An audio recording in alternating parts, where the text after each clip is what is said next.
My name is Harrison Caldwell. I am 70 years old, and for the last 40 years, I have worked with my hands running a custom construction and contracting business on my ranch in Colorado. I know the weight of a steel hammer, the grain of good solid oak, and the deep satisfaction of building a foundation strong enough to withstand the absolute worst storms life can throw at it. But my twin brother Howard, he was always the brain of the family. He is a brilliant tech pioneer, a man who holds 30 highly complex software patents, a gentle and kind soul who built his massive fortune in the quiet glow of computer screens and sterile server rooms. We are identical twins, sharing the exact same face, the same height, and the same voice, but our lives could not have been more different. If you are just starting to watch this story now, take a deep breath, because what I am about to tell you is something I never imagined would happen in my own family, to my own flesh and blood. Sometimes we think we know the people closest to us, but there are hidden things that only come to light when we least expect them. If you are connecting with my story, please hit the like button. Subscribe to the channel so you do not miss my upcoming life stories. And tell me in the comments where you are watching this video from and what time it is there right now. It makes me so happy to know what corner of the world and what time of day you are listening to me. Let me take you back to that Friday afternoon. The exact day the solid foundation of my family cracked wide open and revealed the rot hiding underneath. Howard had always been the softer, more sensitive one. While I was out in the blazing sun, framing houses, pouring concrete and hauling heavy lumber building, thick calluses that felt like worn leather, he was sitting in air-conditioned offices, coding the future of technology. He was a brilliant man, a visionary. But age has a cruel way of stripping away our defenses, no matter how much money is sitting in your bank account. About a year ago, his health started to rapidly decline.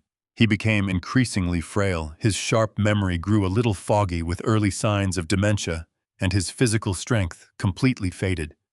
His daughter, my beloved niece Sarah, and her husband Derek, decided it was best for Howard to move into an assisted living facility. They chose the Silver Pines Care Facility in Atherton, California.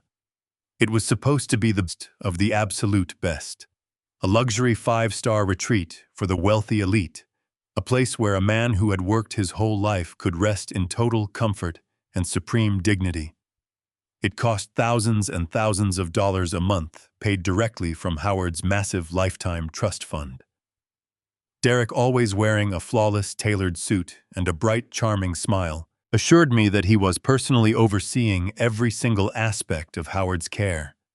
He told me Howard was happy, safe, and receiving top-tier medical attention around the clock. I lived a couple of states away on my quiet ranch in Colorado, so my visits were unfortunately sparse. I trusted Derek. I trusted that my niece's husband was doing the right thing. But that week, a sudden nagging feeling in my gut woke me up in the middle of the night. An instinct forged over decades of trusting my intuition on dangerous, unpredictable job sites told me I needed to see my brother immediately. I did not call ahead. I did not text Derek. I just booked a direct flight to San Francisco, rented a heavy-duty truck at the airport, and drove straight down to Atherton. When I walked through the automatic sliding glass doors of Silver Pines, everything looked absolutely perfect. The expansive lobby smelled like fresh lavender and expensive roasted coffee. There were grand mahogany pianos, polished marble floors reflecting the sunlight, and smiling nurses in pristine uniforms walking quietly through the halls. I walked directly to the VIP wing on the top floor. The hallway was dead quiet, lined with heavy solid oak doors. I approached Howard's private suite, expecting to find my brother resting in a plush, reclining armchair, maybe looking out the large window at the manicured gardens, enjoying a peaceful, quiet afternoon. I gently pushed the heavy oak door open and stepped inside, a warm greeting already on my lips. The room was large and flooded with bright California sunlight, but the air inside felt incredibly heavy, almost suffocating. I froze right inside the doorway, my boots planted firmly on the floor. Sitting in the center of the sterile room was a standard medical wheelchair, and slumped in that wheelchair was my brother. I did not see a 70-year-old tech pioneer resting peacefully. I saw a frail, broken, defeated man trembling uncontrollably in his seat. His head hung low against his chest, his thin shoulders hunched inward, as if he were desperately trying to make himself invisible to the world. I rushed forward, the heavy boots on my feet, thudding loudly against the hardwood floor. When I got close, Howard flinched. He flinched violently, pulling his trembling arms up to protect his face like a hunted animal, terrified of an incoming strike. It took a long, agonizing moment for his cloudy, fearful eyes to focus on me. He blinked rapidly, staring at my face, a face identical to his own, just weathered by the sun and wind. When he finally recognized me, a dry, painful sob caught deep in his throat. He reached out and grabbed my hands. His fingers were so thin, so incredibly fragile, clutching desperately at my calloused hands, hands hardened by 40 years of manual labor. He pulled me close, his grip surprisingly tight, with pure, unadulterated panic. He did not say hello. He did not smile. I looked down at his face and felt the blood freeze completely in my veins. His right cheekbone was violently purple, a massive swollen contusion that spread all the way down to his jawline. There was a fresh red split on his lower lip, still weeping a tiny drop of dark blood. My gentle brother, who had never thrown a single punch or raised his voice in anger in his entire life, looked like he had been brutally beaten. "Harrison!" He gasped, his voice barely, a raspy, broken whisper, trembling with a terror that shook me to my absolute core.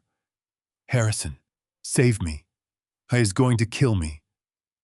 My mind went entirely blank. The contractor in me, the man who solved complex problems by tearing down broken walls and rebuilding them with iron and steel, wanted to rip the doors off their hinges. I knelt down in front of his wheelchair, gripping his trembling shoulders, gently but firmly. "Howard, look at me," I said, trying to keep my deep voice steady, masking the explosive, violent rage building rapidly in my chest. "Who did this to you? Tell me exactly who did this." Howard looked frantically toward the open doorway, his cloudy eyes darting back and forth in absolute feral terror. He was shivering, panting, acting exactly like a hostage who knew his captor was standing right outside the door, listening. He leaned in, pulling my ear close to his bruised, split mouth, and whispered one single, devastating word. "Derek." Derek. His own son-in-law. The man married to my beautiful niece, Sarah. The man managing Howard's entire financial fortune. Before I could even process the absolute horror of that name, before I could demand answers or pull out my cell phone to dial emergency services, a dark shadow fell over the bright entryway of the room. I stood up slowly, my fists clenching instinctively at my sides, and turned around to face the door. The heavy oak door swung wide open. There, stepping confidently into the room, was Derek Preston. I was wearing a flawless, custom-tailored charcoal suit, his hair perfectly styled, not a single strand out of place. He was carrying a massive, beautiful fruit basket wrapped in clear cellophane with a silk ribbon, the kind of basket that costs $200 and screams of superficial, performative care. When he saw me standing there next to the wheelchair, his confident steps faltered for a fraction of a second. But then the sociopathic mask slid perfectly into place. He smiled brightly at me, his teeth perfectly white, his expression practically glowing with pleasant, manufactured surprise. "Uncle Harrison," Derek exclaimed, his voice dripping with an artificial sweetness that made my stomach turn. He stepped fully into the room, setting the heavy, expensive fruit basket on the pristine white counter near the window. He moved with the smooth, calculated grace of a politician, projecting an aura of complete control and deep concern. "I had no idea you were coming to town. If you had called ahead, I would have sent a car to pick you up from the airport." He walked over to the wheelchair, and my eyes locked onto his hands. He reached out and placed a firm, heavy hand right on Howard's frail shoulder. I watched it happen in slow motion. The moment Derek's fingers made contact with his collarbone, my brother visibly shuddered. A deep, involuntary tremor ran through Howard's entire body. He shrank down into the vinyl seat of the wheelchair, his chin dropping even closer to his chest, his eyes squeezing shut tight. It was the unmistakable flinch of a man who expects to be struck. Derek sighed a long theatrical sound of exhaustion and sorrow. He shook his head, looking down at Howard with a perfectly practiced expression of pity. "It is getting worse, Uncle Harrison," Derek said softly, his tone laced with a fake, grieving exhaustion. "His dementia is progressing much faster than the specialists anticipated. The doctors warned us this might happen. His paranoia is making him hallucinate enemies everywhere. He thinks the nurses are trying to poison him. I thinks I am stealing from him. It breaks my heart to see a brilliant man reduced to this state of total confusion." Derek gently patted Howard's shoulder, a gesture that made my brother whimper quietly, a sound so small and broken it tore at my soul. "And the bruises?" Derek continued, preempting the obvious question I had yet to ask. He pointed toward Howard's purple cheekbone and the split lip. "He had another terrible episode last night. He became completely disoriented and threw himself down the small set of stairs in the physical therapy wing. He was trying to escape some imaginary threat.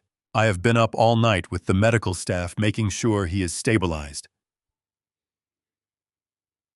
To back up his flawless story, Derek reached into the inner pocket of his tailored suit jacket and pulled out a crisp, professional medical file. He handed it to me with a sympathetic nod. I opened the manila folder. Inside was an incident report printed on official, Silver Pines Care Facility letterhead. It detailed a severe fall, a paranoid episode, and a resulting series of contusions. At the bottom of the page was the signature of the chief physician, Dr. Aris.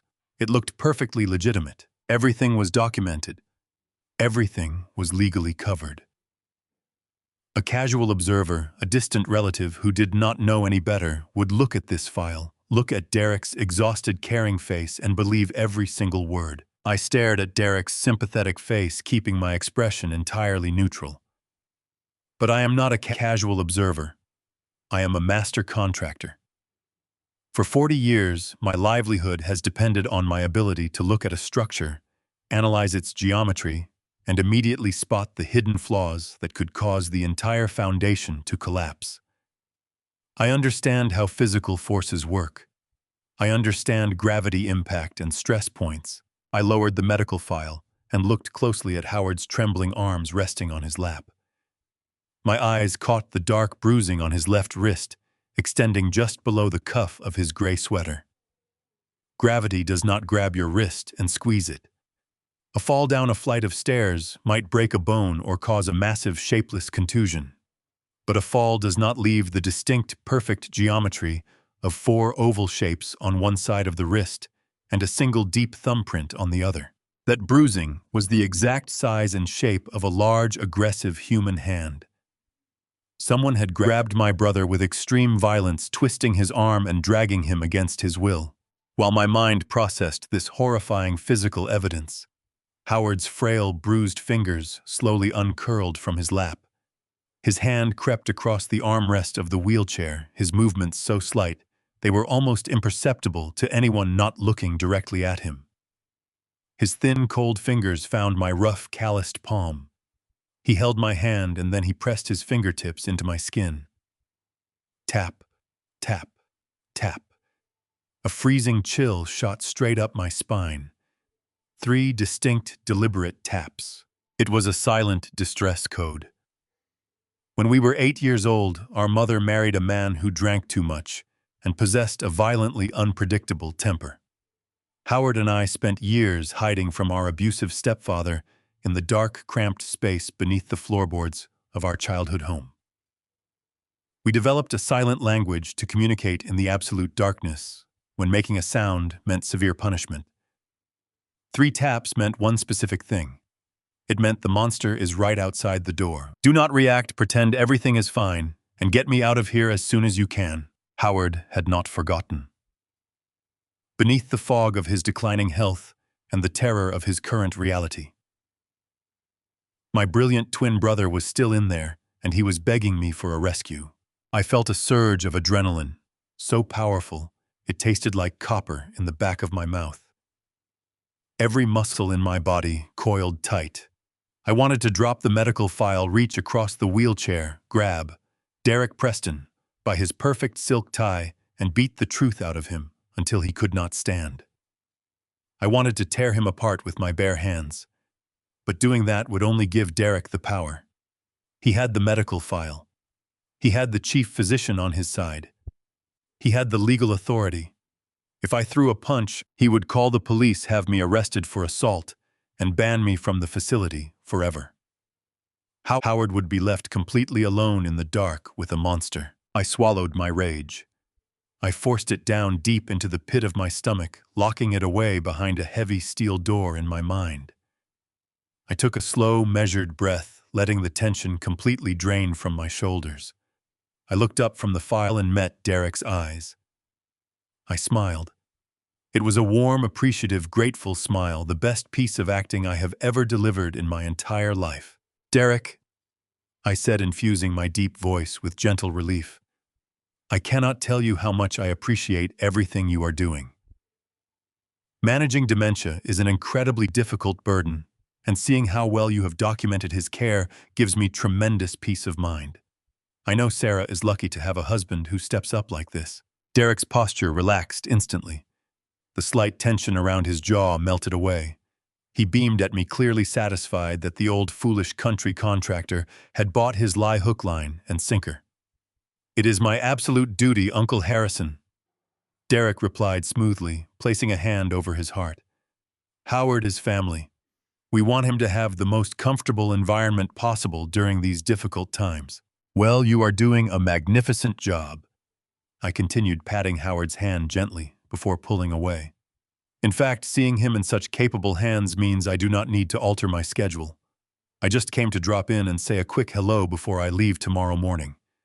I am heading out on a month-long salmon fishing trip up in remote Alaska. I will be completely off the grid, no cell service, no emails, just me and the wilderness." I watched Derek's eyes as I delivered the lie. A flash of pure, unadulterated relief washed over his face. Knowing that the only relative who might ask questions was going to be thousands of miles away without a telephone for an entire month was exactly what he wanted to hear. "That sounds like a wonderful trip," Derek said, his smile widening into something genuinely triumphant. "You go enjoy yourself. Catch a big one for us. I will keep a close eye on Howard and handle everything here." I said my goodbyes, playing the role of the slightly sad but reassured older brother. I gave Howard a gentle hug, whispering a silent promise into his ear before I turned and walked out of the bright, suffocating VIP room. I walked down the quiet, carpeted hallway of the Silver Pines Care Facility, keeping my pace steady and even. I nodded politely to the nurses at the front desk. I walked through the automatic sliding glass doors and stepped out into the warm California sun. I walked across the parking lot until I reached my heavy-duty rental truck. I unlocked the door, climbed up into the driver's seat, and slammed the heavy metal door shut, sealing myself inside the quiet cabin. The warm, grateful smile instantly vanished from my face. It was replaced by a cold, hardened fury. My hands were shaking not from fear, but from the massive amount of violent energy I was forcing myself to hold back. I pulled my cell phone from my pocket, my thick thumb hitting the speed dial for the only man I trusted to help me navigate a war like this. "My lawyer, Victor Thorne." Victor answered on the second ring. "Harrison, how is the sunny state of California?" "Victor," I said, my voice dropping to a low, gravelly pitch, completely stripped of any warmth. I need you to cancel my entire contracting schedule for the next month. Clear the books. Stop the supply deliveries. Tell the foreman they are in charge." "Cancel the schedule?" Victor asked, his professional tone instantly sharpening with concern. "Harrison, you never cancel jobs. What exactly is going on out there?" I gripped the leather steering wheel so hard, my knuckles turned completely white. I looked back at the grand, imposing structure of the luxury care facility, knowing exactly what kind of hell was taking place behind those expensive brick walls. "We are going to kidnap my brother. Victor Thorne is a bulldog in a tailored suit, a man who has navigated the murky waters of corporate law and family disputes for 30 years. I drove my rental truck straight to a dusty diner on the outskirts of San Mateo, exactly as we agreed over the phone. I sat in a vinyl booth in the far corner. 10 minutes later, Victor walked in. He slid into the booth across from me, his expression grave, placing a battered leather briefcase on the sticky table. I did not waste time with pleasantries. I told him everything. I described the heavy oak doors, the terror in my brother's eyes, the violent purple contusion on his cheek, the split lip, and the unmistakable finger marks bruised into his frail wrist. I told him about the silent 3-tap code Howard used on my palm, begging for a rescue. Finally, I described Derek stepping into the room with his perfectly practiced sympathetic smile, holding a medical file that neatly explained away the brutal assault as a dementia-induced fall. Victor listened without interrupting, his jaw clenching tighter with every detail I shared. When I finished, he let out a heavy sigh. "Harrison, we have a massive problem." Victor said, his voice low. "Derek has isolated Howard perfectly. He holds the medical power of attorney. He has the chief physician of a highly respected facility signing off on the incident reports. If we call Adult Protective Services or the police right now, Derek will simply present those signed medical files.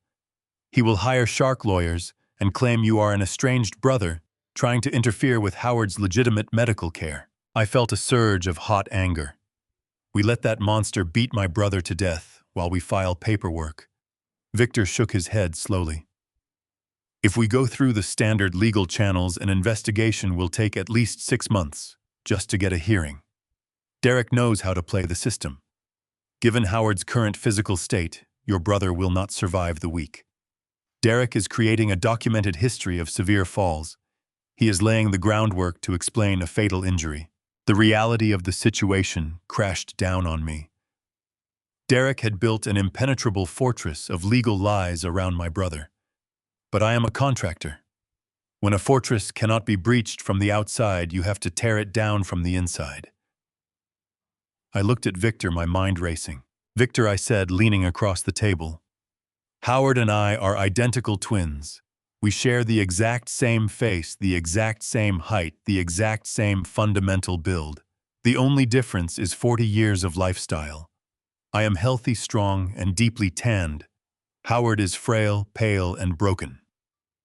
Victor stared at me, his eyes narrowing. "Harrison, whatever you are thinking, do not do it.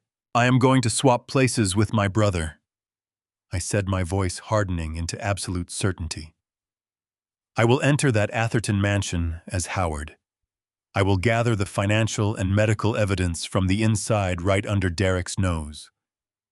You will take the real Howard and hide him safely at my ranch in Colorado, where Derek can never find him." "It is an insane idea," Victor hissed.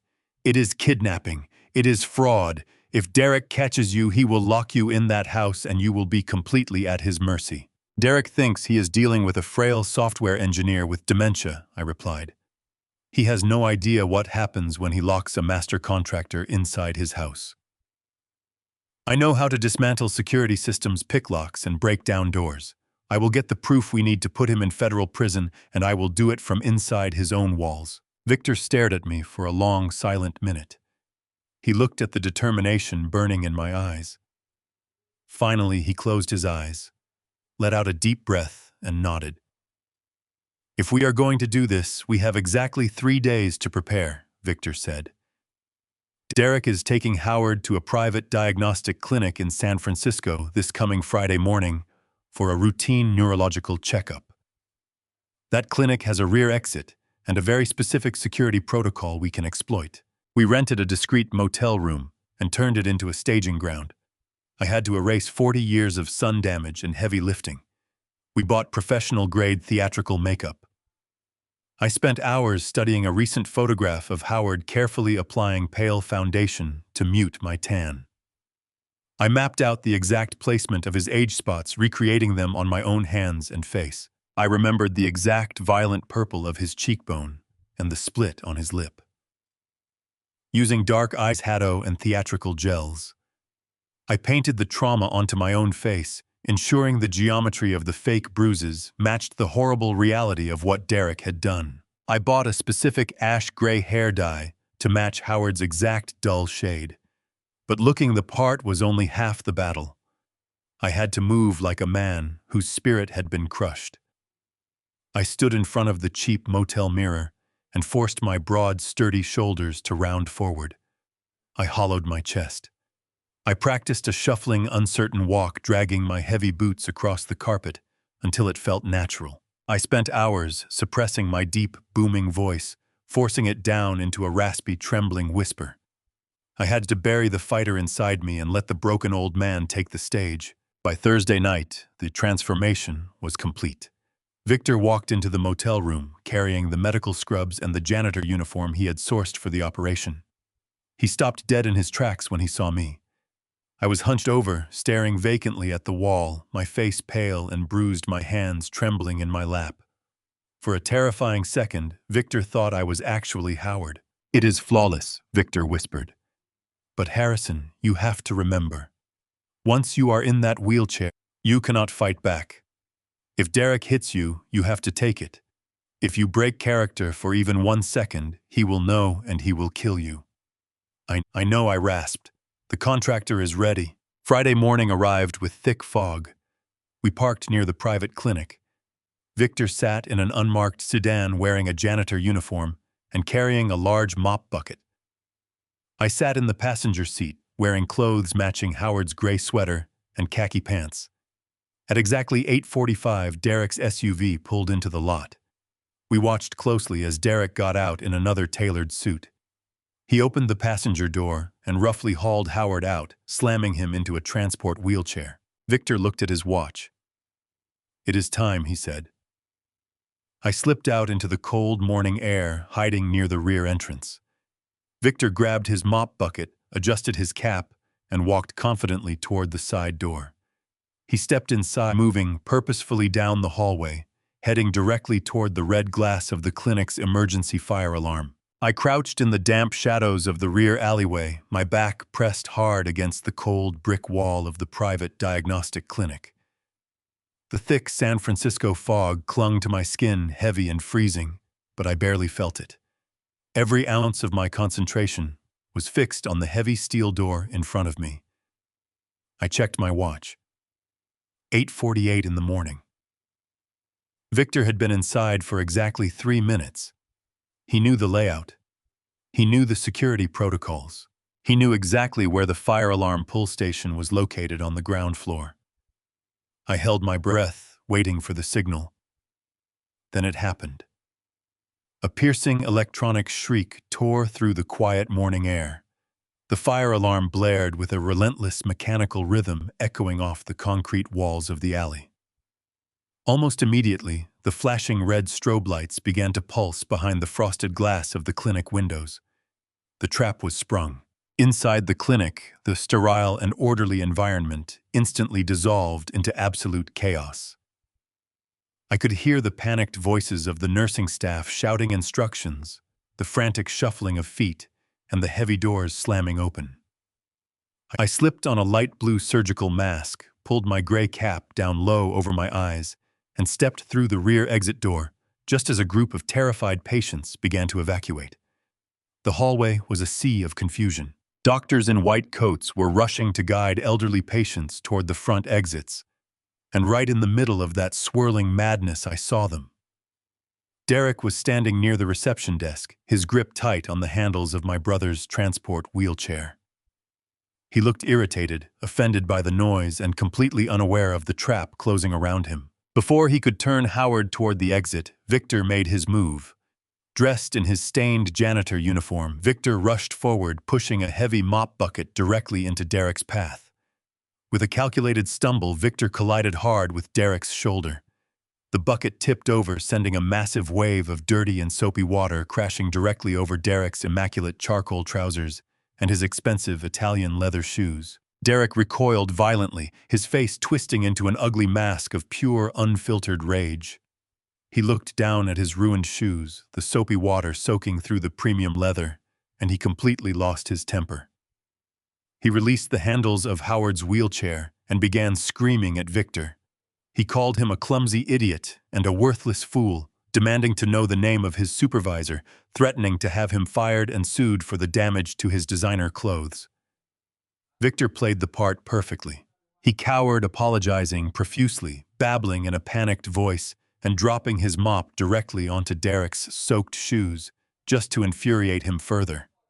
Derek's vanity was his ultimate weakness, and Victor was playing him like a master musician. Derek was so consumed by his ruined outfit that he completely turned his back on the wheelchair. That was my window. 3 minutes. That was all the time we had calculated. I moved with a speed and agility that completely contradicted the gray hair and the makeup on my face. I grabbed the handles of the wheelchair, spun it around, and pushed Howard down the adjacent corridor, steering him smoothly into the disabled restroom. I kicked the heavy wooden door shut behind us and locked the deadbolt. The sudden silence inside the small tiled room was deafening compared to the blaring alarm outside. Howard looked up at me, his bruised face pale with absolute terror. He was shaking violently, his breathing shallow and erratic. I knelt down in front of him and quickly began unbuttoning his gray sweater. "Howard." "It is me," I whispered urgently, my deep voice cutting through his panic. "It is Harrison. We are getting you out of here right now." The realization washed over him, but instead of relief, a fresh wave of absolute terror seized him. He grabbed my wrists with those frail, trembling fingers. Tears spilled over his bruised cheekbones, cutting clean tracks through the pale makeup we had yet to wash away. "No, Harrison. You cannot do this," he sobbed, his voice breaking into a raspy and desperate plea. "You do not understand what he is. Derek is a monster. He is not just mean. He is evil. If he finds out you are pretending to be me, he will hurt you. He will lock you in that room and he will kill you. Please, Harrison, let me go back. I cannot let you take my place in that hell." It broke my heart to see my brilliant and gentle brother reduced to this state of total submission. I reached up and gently wiped the tears from his face. I squeezed his thin shoulder, putting all the quiet and immovable strength of 40 years of building solid foundations into that single touch. "Howard, look at me," I commanded softly. "The contractor is taking over now. He thinks he broke you, but he is about to find out he locked a builder inside his house. I am going to tear his life apart brick by brick. You just go with Victor and get healthy." I helped him stand, supporting his fragile weight as we swapped clothing. I pulled on his gray sweater, still holding the faint smell of the sterile care facility and the loose khaki pants. We slipped the matching gray wig onto his head and adjusted his glasses. Victor knocked twice on the bathroom door. The signal. I opened it a crack. Victor slipped a spare janitor jacket over Howard's shoulders and handed him a push broom. "Keep your head down and walk slowly toward the back alley because the car is running," Victor instructed quietly. Howard looked back at me one last time, his eyes filled with a mixture of overwhelming gratitude and deep, agonizing fear. I nodded firmly. Victor led my brother out the door, disappearing into the chaotic stream of evacuating patients. I was finally alone. I took a deep and steadying breath. I rounded my shoulders, hollowing out my chest, letting the heavy and defeated posture of a broken man completely consume my frame. I slumped heavily into the vinyl seat of the transport wheelchair. I let my head loll forward, my chin resting on my chest, my hands trembling slightly in my lap, perfectly mimicking the defeated old man I had seen in the care facility. I unlocked the restroom door and wheeled myself backward into the main hallway, stopping just near the corner where Derek had been throwing his tantrum. The fire alarm finally cut off, leaving a ringing silence in its wake. Heavy and furious footsteps approached from the lobby. Derek stormed around the corner, his face flushed red with anger, his expensive charcoal pants soaked and clinging to his calves. He did not even look at my face. He simply grabbed the handles of the wheelchair with a violent and jarring force that snapped my head back. He shoved me forward, pushing the chair roughly toward the side exit, leading to the private parking garage. As soon as the heavy clinic doors closed behind us, cutting off the noise of the remaining crowd, the atmosphere completely shifted. We were alone in the dim and echoing concrete structure. Derek leaned down, his face so close to my ear I could smell the strong peppermint of his breath. "You caused that mess, did you not, old man?" Those cruel words hung heavily in the cold, damp air. His angry voice was a venomous hiss in the garage. Before I could register the absolute malice in his tone, Derek tightened his hands violently on the wheelchair grip handles. He did not gently guide me toward the waiting vehicle. He shoved the chair with a brutal, jarring, heavy force. My teeth clashed together as we reached the luxury vehicle. He ripped the rear door open with a furious pull. He grabbed me roughly by the fabric of my sweater. He violently yanked me entirely out of the vinyl seat. My heavy boots dragged clumsily across the cold, hard pavement. I forced my legs to remain completely and utterly limp. I had to play the part of the broken man. He threw me into the back seat like worthless, unwanted garbage. My shoulders slammed hard against the premium leather interior seating. I scrambled awkwardly to sit up in the dark space. I kept my back rounded and my chin tucked tightly. I opened my mouth to let out a weak whimper. It was the exact sound a terrified old man makes. But before a single sound could escape my dry lips, the world exploded in a flash of blinding white light. Derek slapped me across the face with tremendous, agonizing force. It was not a simple tap or a disciplinary strike. It was a full, heavy, open-handed, utterly devastating blow. He delivered it with the entire weight of his shoulders. The sharp crack of his palm striking my bruised cheekbone echoed loudly inside the confined space of the dark vehicle. My head snapped violently sideways, colliding with the cold window. The metallic taste of fresh blood instantly flooded my mouth. The fake bruise was buried under a real, throbbing contusion. My vision blurred significantly for a brief fraction of time. Then the absolute primal fury of a master contractor roared. I had spent 40 years working with steel and concrete. My heart hammered wildly against my ribs in the dark. Every muscle in my older body tightened into unyielding iron. My large hands hid carefully within my loose khaki pants. They clenched instinctively into heavy, dangerous, and incredibly violent fists. The man who broke rocks and commanded tough construction crews screamed at me to immediately lunge forward and strike back. It would take less than 3 seconds to reach across. I could grab this arrogant monster by his silk tie. I could drag him down and break his immaculate jaw. I wanted to tear him apart with my bare hands. I wanted to hear him beg for mercy and forgiveness. But the moment my muscles coiled to deliver a strike, a cold, sobering realization completely washed over my burning rage. If I fought back, if I showed physical strength now, I would blow my carefully constructed cover completely and instantly. Derek would know without a doubt I was not Howard. He would call the police and have me brutally arrested. My brilliant, gentle brother would remain trapped in this nightmare. I could not fail Howard when he needed me most. And during this strike, I reminded myself of the horrifying truth. My brother was a gentle coder who never threw punches. He had been enduring this exact brutality every single day. He had sat here absorbing blows without defending himself ever. The thought of Howard crying in terror under his hands made my simmering hatred freeze into solid, unbreakable dark ice. I forced my massive fists to uncurl in the shadows. I forced my rigid spine to collapse forward in defeat. I cowered into the corner of the premium leather seat. I raised my trembling arms to weakly cover my face. I mimicked how Howard had acted in the care facility.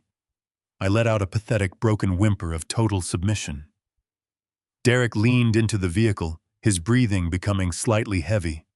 His eyes burned with a dark, twisted, sadistic physical pleasure. He pointed a perfectly manicured finger directly at my face.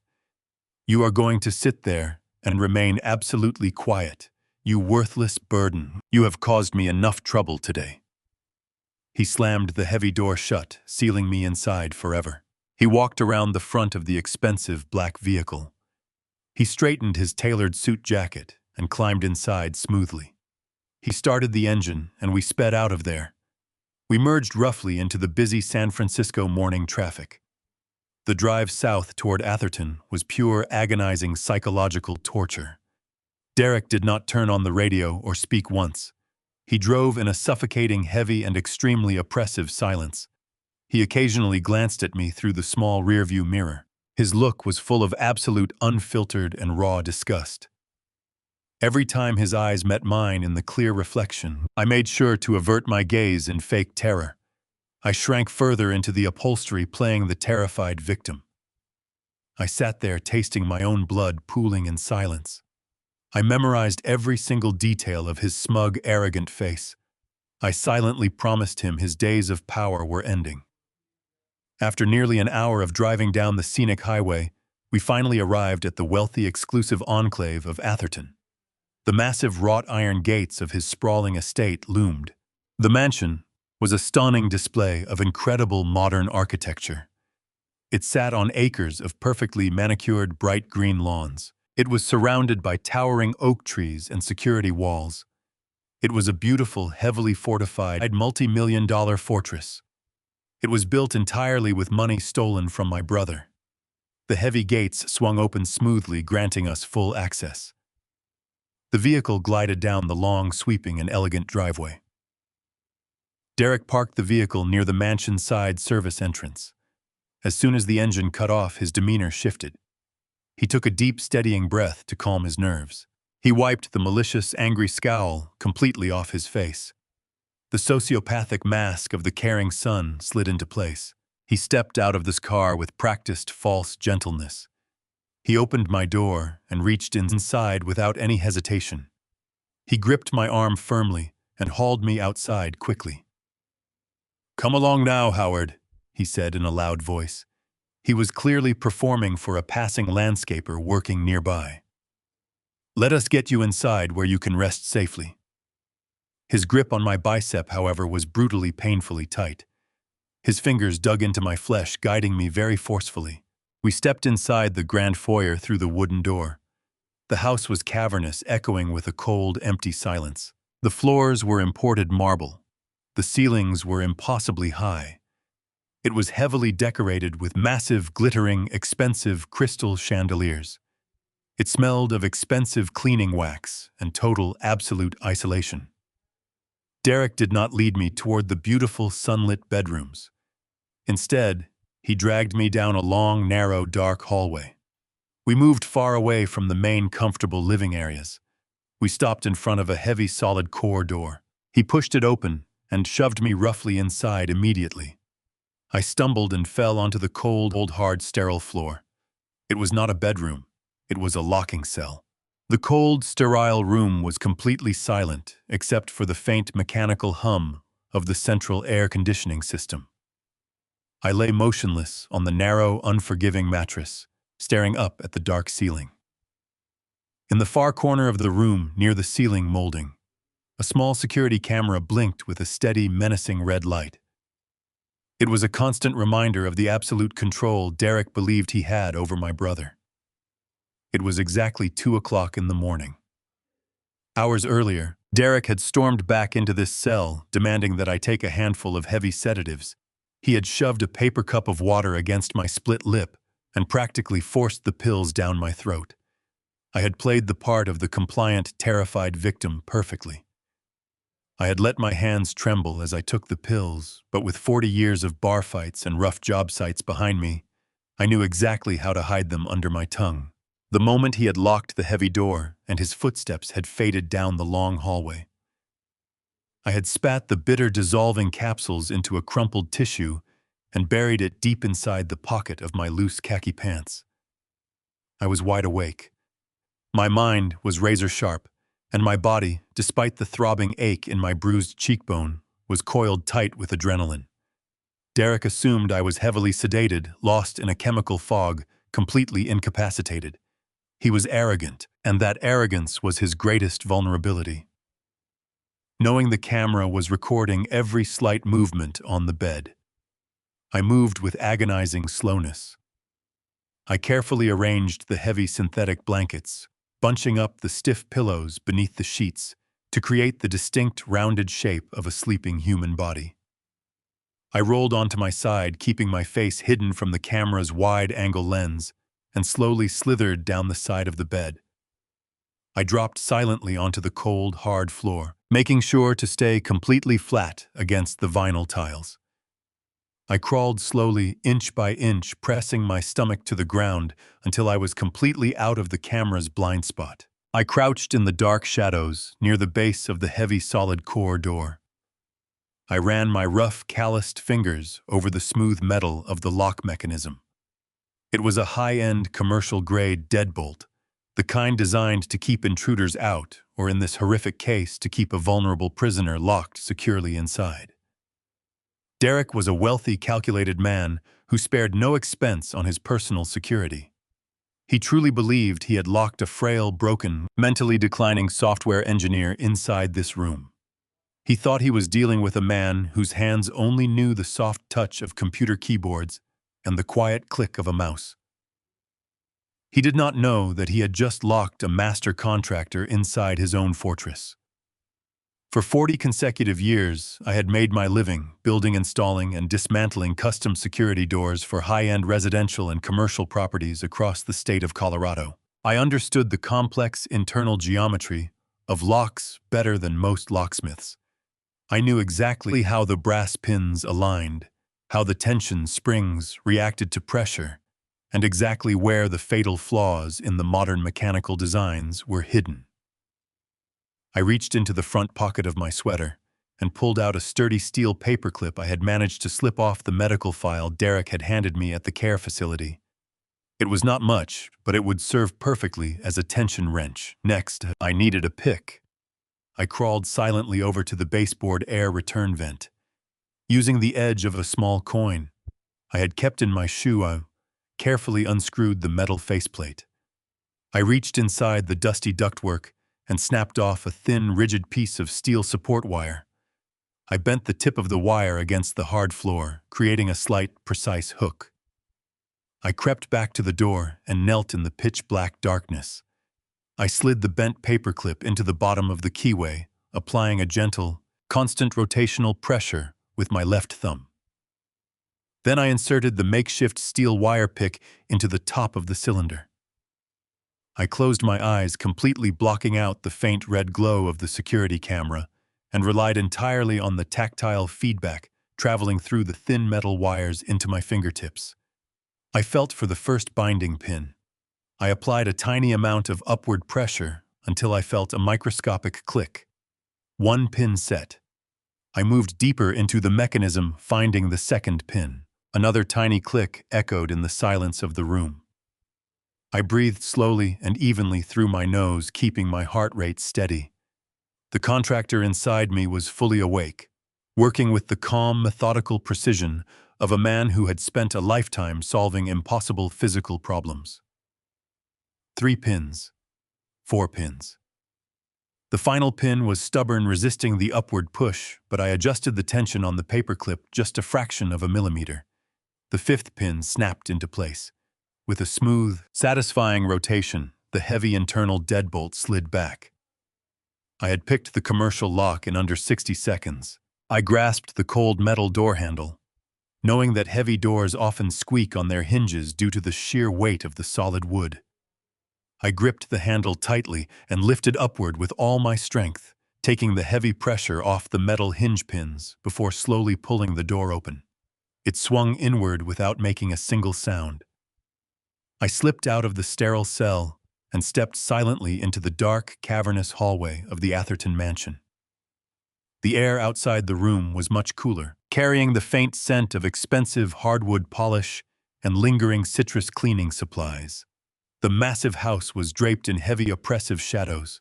Pale moonlight streamed through the towering floor-to-ceiling windows at the far end of the corridor, casting long, distorted shapes across the imported marble floors. I moved like a ghost, keeping my back pressed flat against the cool plaster walls. I placed each foot down with extreme care, rolling my weight from the outside edge of my heavy boots to the inside, avoiding any sudden impacts that might echo through the silent, sleeping house. I navigated the sprawling layout entirely by memory, recalling the brief glimpses of the architecture I had seen when Derek first dragged me inside. I bypassed the grand foyer with its glittering crystal chandeliers and headed toward the west wing of the ground floor. That was where men like Derek always kept their secrets. I finally reached a set of double frosted glass doors. Derek's home office. I tested the handle. It was unlocked. I pushed one of the glass doors open and slipped inside, closing it silently behind me. The office was an absolute testament to his arrogant wealth. The room smelled strongly of rich leather furniture and expensive aged scotch. In the center of the room sat a massive custom-built mahogany desk. Resting on top of the polished wood was a sleek, high-end desktop computer. The machine was in sleep mode, a small white light pulsing slowly on the edge of the monitor. I approached the desk, moving behind the large leather executive chair. I reached into my shoe and pulled out the small black hacking USB drive that Victor had explicitly provided for this exact moment. Victor had paid a small fortune to a private cybersecurity expert to program this drive. It was designed to bypass standard passwords, automatically decrypt hidden files, and mirror the entire contents of a hard drive in a matter of minutes. I plugged the USB drive directly into the back port of the desktop tower. The large monitor instantly flickered to life, illuminating the dark office with a harsh, bright blue glow. A black command window popped up on the center of the screen, followed immediately by a green progress bar. The software was working. It was aggressively tearing through Derek's digital security walls, ripping away the protective layers, hiding his financial and medical secrets. I stood perfectly still, my eyes locked intensely on the glowing screen. 10%.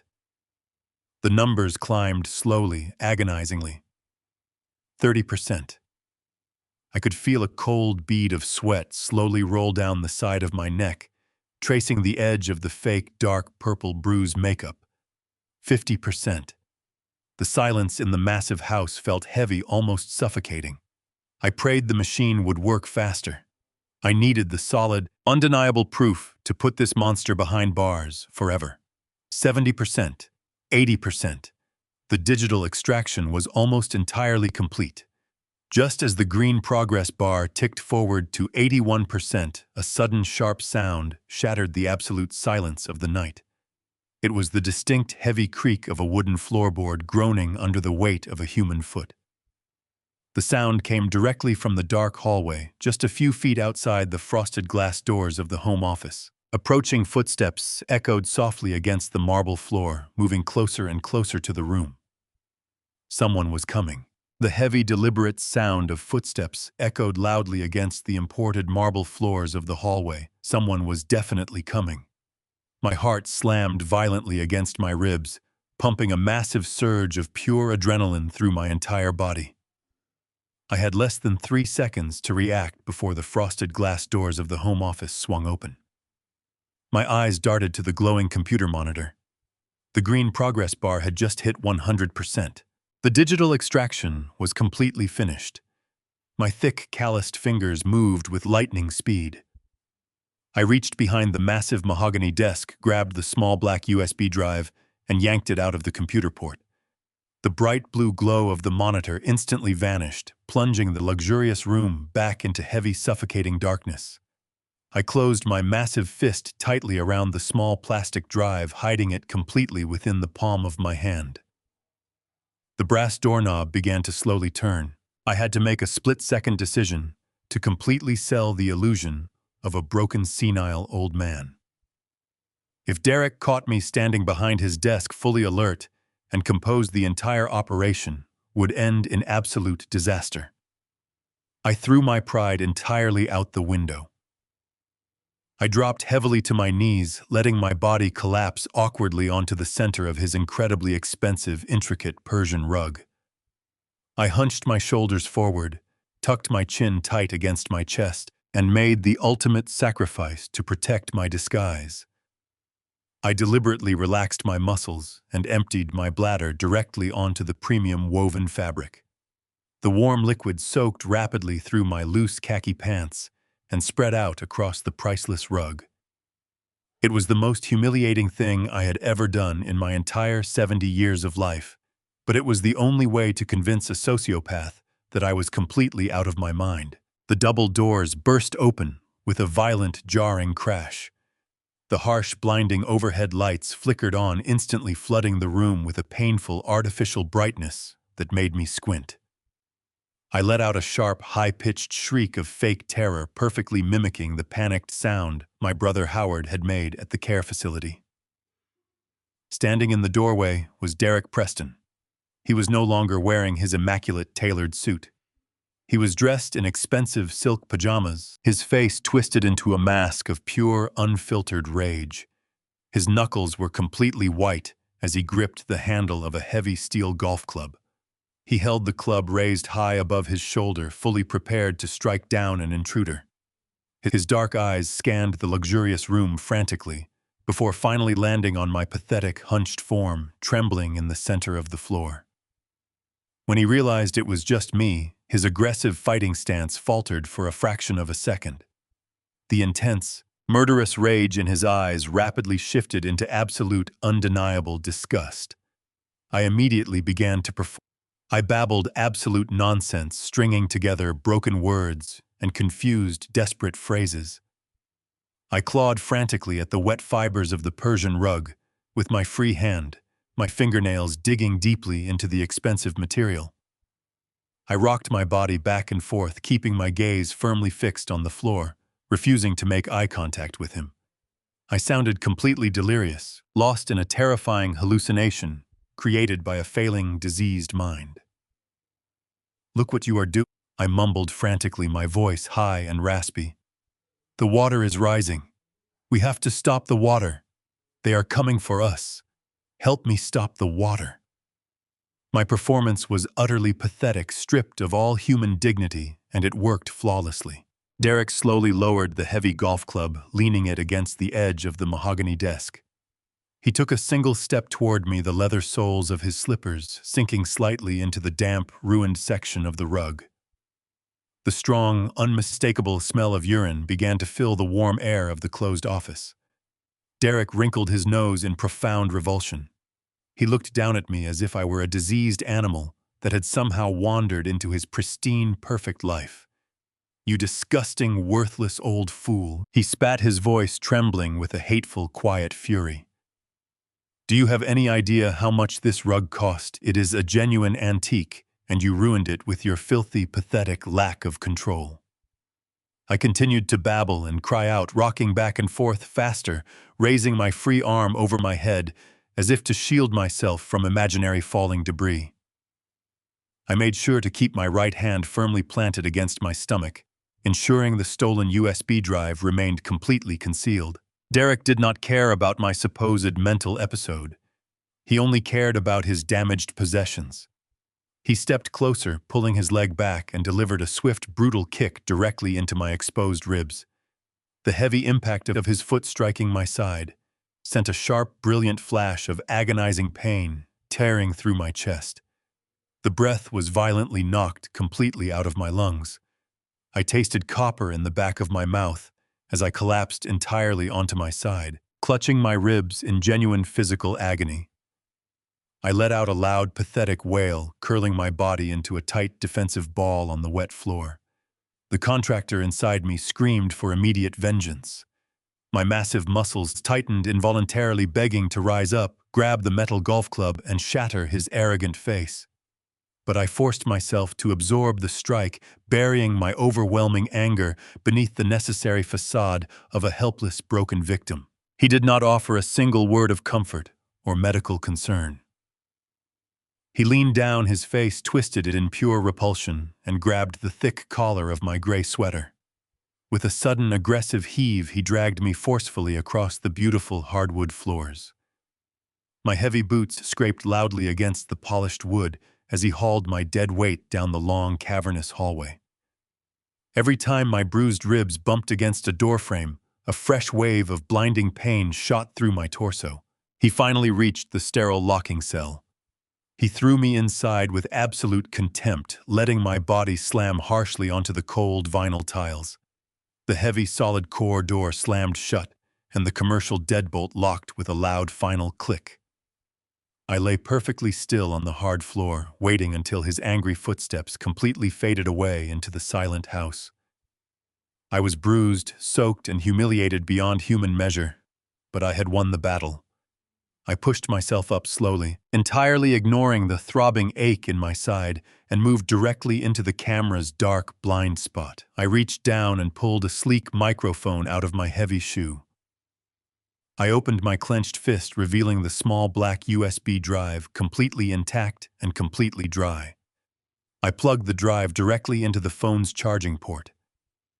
It was finally time to see exactly what Derek was hiding.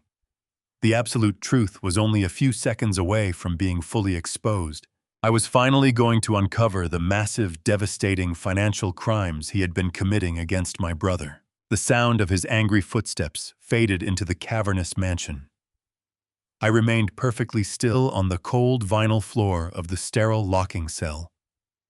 I held my breath, clutching the microphone and the black USB drive against my bruised ribs. The silence stretched for an absolute eternity. I waited for the brass deadbolt to turn, prepared to play the delirious old man again, but the heavy click never came. Derek was satisfied that his frail prisoner was securely locked away.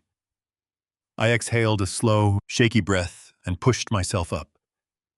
I ignored the sharp pain in my side. I crept back over to the narrow, unforgiving mattress. The red light of the security camera was still blinking steadily in the upper corner. A silent mechanical guard watching my every move. I slid carefully beneath the heavy synthetic blankets, making sure my back was turned toward the camera lens. I pulled the thick fabric entirely over my head, creating a dark tent that would block the glowing light of the cell phone screen. In the suffocating darkness beneath the covers, I gripped the small device with both calloused hands. A file directory instantly popped up on the bright screen. It was finally time to see the absolute truth about Derek Preston. I tapped the screen, opening the main folder labeled with the name of Howard's primary estate trust. Victor warned me that Derek controlled the finances, but seeing the actual raw data laid out was a different level of horror. The financial devastation was absolute. My brother was a brilliant tech pioneer, a gentleman who spent his entire life building software that changed the modern world. He accumulated a massive legally protected fortune meant to secure his family for generations. But as I scrolled through the decrypted banking ledgers, I saw clearly that Derek was not just managing the family wealth. He was dismantling it. I opened a subfolder titled with random numbers. Inside were hundreds of detailed wire transfer receipts. Derek had set up a complex web of offshore shell companies. I traced the paper trail from California to the Cayman Islands, the Bahamas, and finally into untraceable corporate accounts in Switzerland. I was moving the money in specific increments of $200,000 and $300,000, structured to avoid triggering federal banking alerts. I did the math in my head, adding up the long columns of stolen money in the dark. 5 million. 10 million. 20 million. The numbers kept climbing higher with every document I opened. By the time I reached the final ledger for the current fiscal year, the magnitude of his theft left me breathless. Derek had systematically drained exactly $45 million from Howard's lifetime trust fund. He had bled my brother completely dry. I lay under the suffocating blankets, staring at the glowing numbers on the small screen, feeling a cold sickness settle deep in my stomach. I thought about how hard Howard worked for that money. While I was out framing houses and pouring concrete, he was spending sleepless nights writing complex code, sacrificing his health to build a magnificent empire. He had trusted Derek completely. He welcomed that sociopath into our family, gave him his beautiful daughter's hand in marriage, and willingly handed over the keys to his financial kingdom, because his own brilliant mind was beginning to fail him. And Derek took that immense trust and weaponized it against him. He looked my gentle, failing brother directly in the eye, smiled his charming smile, and robbed him of everything he ever built. The sheer calculated greed of the man was absolutely staggering. It was not a crime of passion or a sudden mistake. It was a cold, methodical, and daily choice to destroy a vulnerable old man who could not defend himself. I backed out of the banking ledgers and opened another folder labeled with my niece's name. Sarah, my sweet niece who I built a treehouse for when she was just 7. I opened the first scanned PDF document.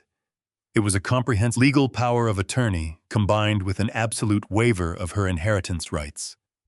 The document effectively transferred her entire future fortune, every single asset she was legally entitled to receive upon Howard's passing, directly into Derek's sole control. I zoomed in on the bottom of the final page, focusing intensely on the signature line. There was Sarah's elegant, sweeping, cursive name, but my eyes are trained to notice structural inconsistencies. For 40 years, I have drafted and reviewed thousands of complex construction contracts. I know exactly how to spot a forced line, a hesitation in a pen, stroke the unnatural geometry of a signature that was traced rather than naturally written. I stared at the digital ink on the glowing screen. The signature was visibly, undeniably forged. The loops were too perfectly identical to a previous document in the file. The pressure of the pen was entirely flat, lacking the natural flow of a human hand writing its own name. Derek had not just stolen from his sick father-in-law. He was actively stealing from his own wife, legally isolating her, ensuring that when Howard finally died, Sarah would be left penniless and entirely dependent on the very monster who orchestrated her total financial ruin. My chest heaved with suppressed rage in the dark space beneath the covers. I wanted to smash the phone, its hinges, march down the hallway, and drag Derek out of his silk sheets by his throat. He was a vicious parasite, a financial predator who infiltrated our family and devoured it from the inside out. But I forced myself to remain perfectly still under the heavy blankets. I had to remember Victor's warning. Financial crimes were enough to send him to federal prison, but we needed an absolutely watertight case. I needed to see exactly how deep this terrible rot went.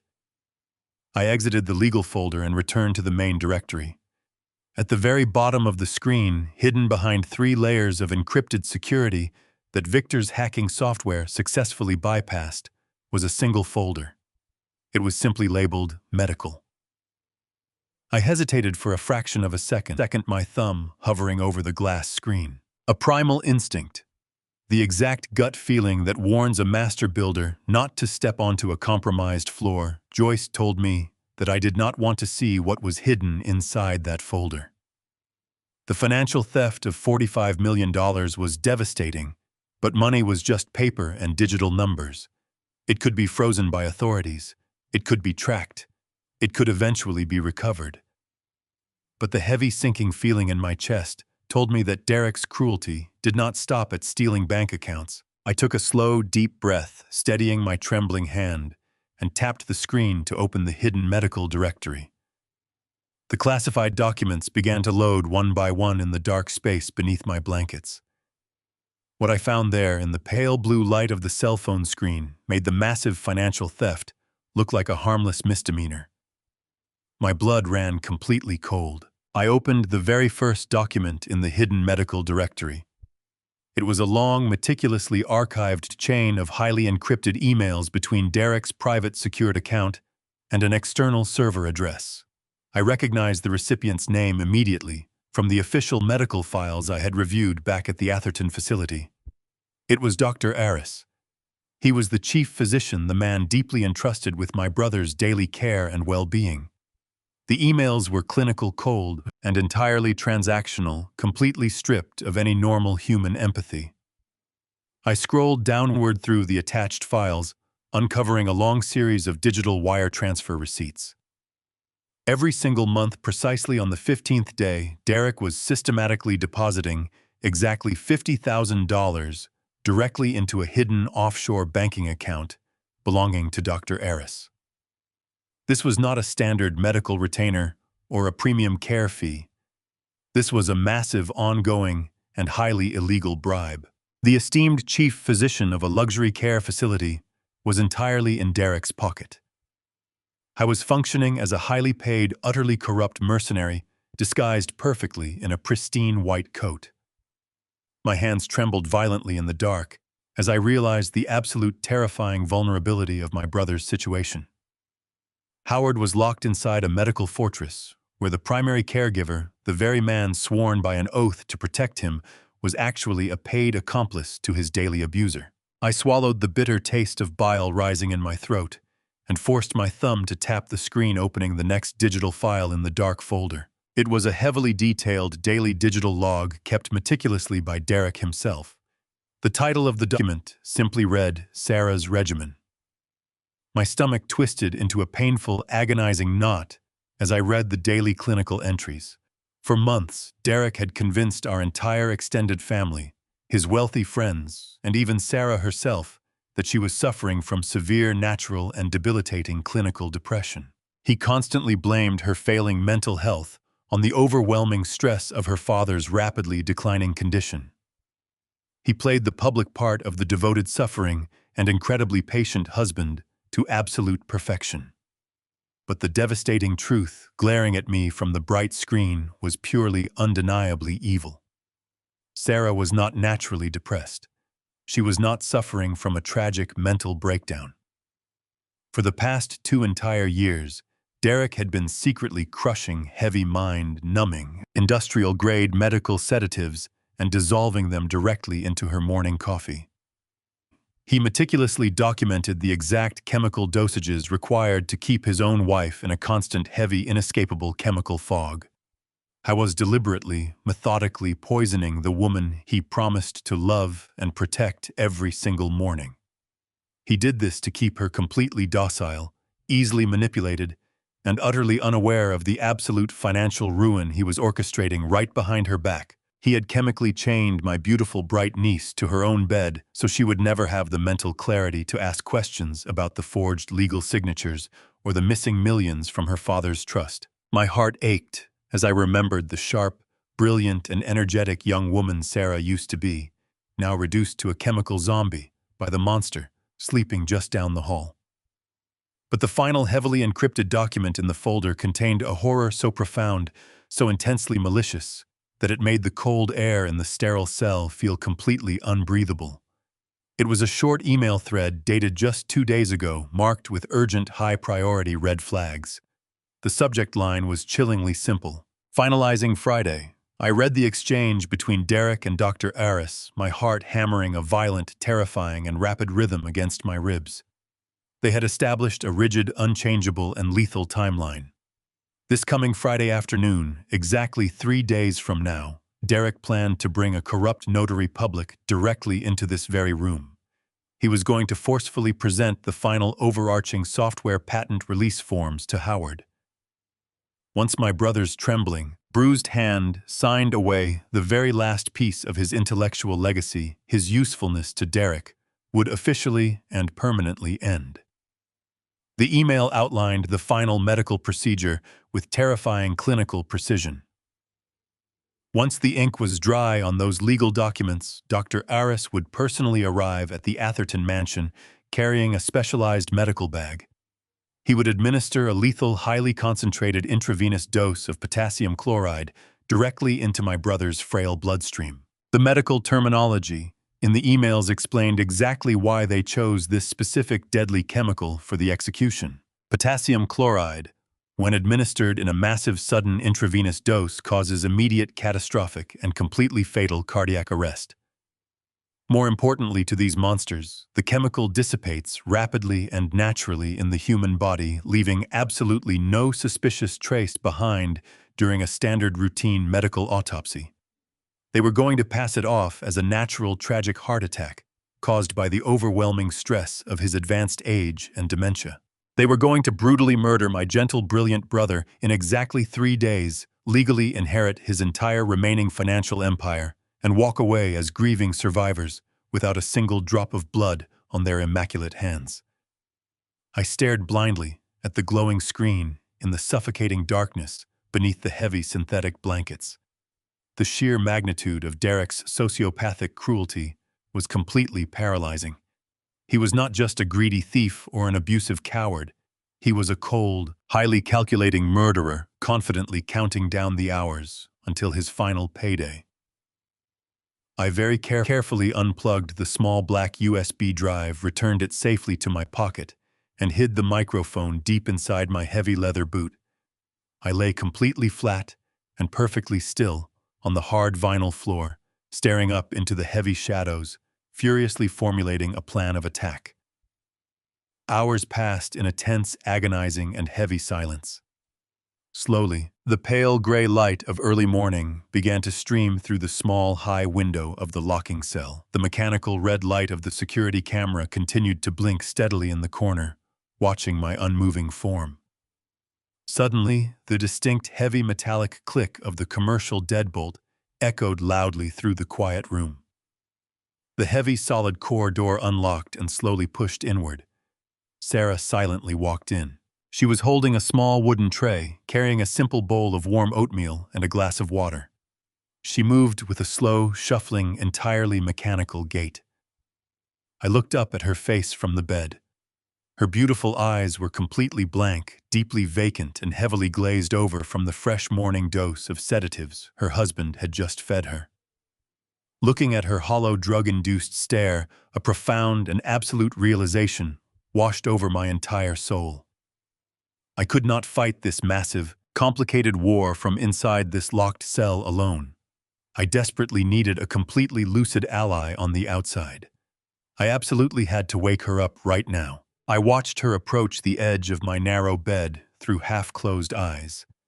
The pale morning sunlight illuminated the deep exhaustion etched into her beautiful features. She did not speak a single word to me. She did not offer a warm greeting or ask how I was feeling after the violent incident last night. She simply stared straight ahead into the sterile wall, moving forward on pure drug-induced autopilot. Her mind was entirely buried under the heavy chemical fog her sociopathic husband had deliberately forced upon her. She walked slowly toward the small bedside table, intensely focused on setting the wooden breakfast tray down without spilling the clear glass of water or the warm bowl of oatmeal. I knew this exact moment was my only open window. Derek was somewhere else in the massive mansion, likely fixing his tailored suit and getting ready for his day of playing the perfectly grieving son-in-law. I had to snap her out of this artificial zombie state right now, but I absolutely had to execute my move perfectly. If I startled her too violently, she would scream in blind panic. That loud sound would bring Derek running straight down the long hallway, holding his heavy steel golf club. If I failed to convince her of my true identity immediately, she would tell him that her sick father was acting dangerously unpredictable. That convenient excuse might motivate him to aggressively accelerate the lethal potassium chloride execution timeline he had secretly arranged with the corrupt doctor. The current stakes were absolute life and death. I patiently waited on the mattress until she stepped completely into the security camera's dark blind spot, located near the bottom edge of the bed. The mechanical lens, blinking menacingly in the upper corner, could not see my large hands from this specific isolated angle. As she leaned forward to place the wooden tray onto the small table, I moved with a sudden explosive physical speed that completely defied the dull gray hair and the pale theatrical makeup painted meticulously onto my weathered face. I reached out rapidly from under the heavy synthetic hospital blankets and grabbed her left wrist. My thick, deeply calloused fingers closed tightly around her fragile arm with a firm, unyielding, and completely iron grip. I did not squeeze hard enough to physically hurt her, but I held her securely enough to absolutely ensure she could not pull away from the bed.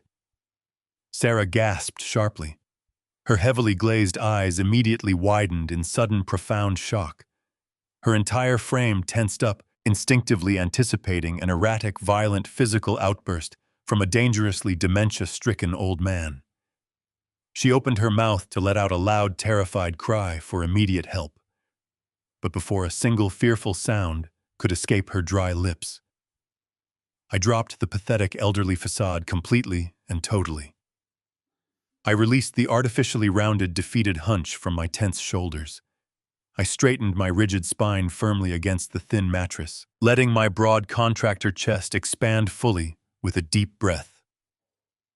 I looked her dead in the eye, instantly replacing the foggy, confused stare of the abused victim with the sharp, commanding, and absolute authority of a veteran master builder. "Sarah, do not scream," I commanded. I did not use the raspy, trembling, weak whisper I had been faking consistently since I first entered the locked Atherton mansion.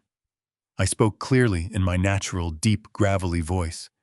It was a heavy, resonant sound forged by 40 years of shouting over loud construction equipment and barking orders at rough building crews in Colorado.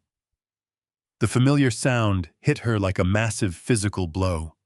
Her mouth snapped shut, the gathering scream dying instantly inside her throat. She froze completely, her drug-addled brain struggling violently to process the absolute impossible reality currently standing right in front of her. The man holding her wrist looked exactly like her frail, dying father, but the deep voice and the immovable strength belonged to an entirely different human being. "Your father is safe," I told her, keeping my gaze locked intensely onto hers, willing my words to pierce directly through the heavy chemical fog clouding her mind. "I swapped places with him at the private diagnostic clinic yesterday morning. He is hiding safely at my ranch in Colorado right now. I am your Uncle Harrison."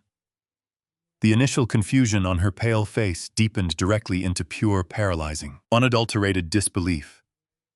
The heavy sedatives were fighting aggressively against the genuinely shocking truth I was handing her right now. She stared intensely at my face, searching the fake dark bruises and the dull gray hair, desperately trying to find the cruel lie she expected.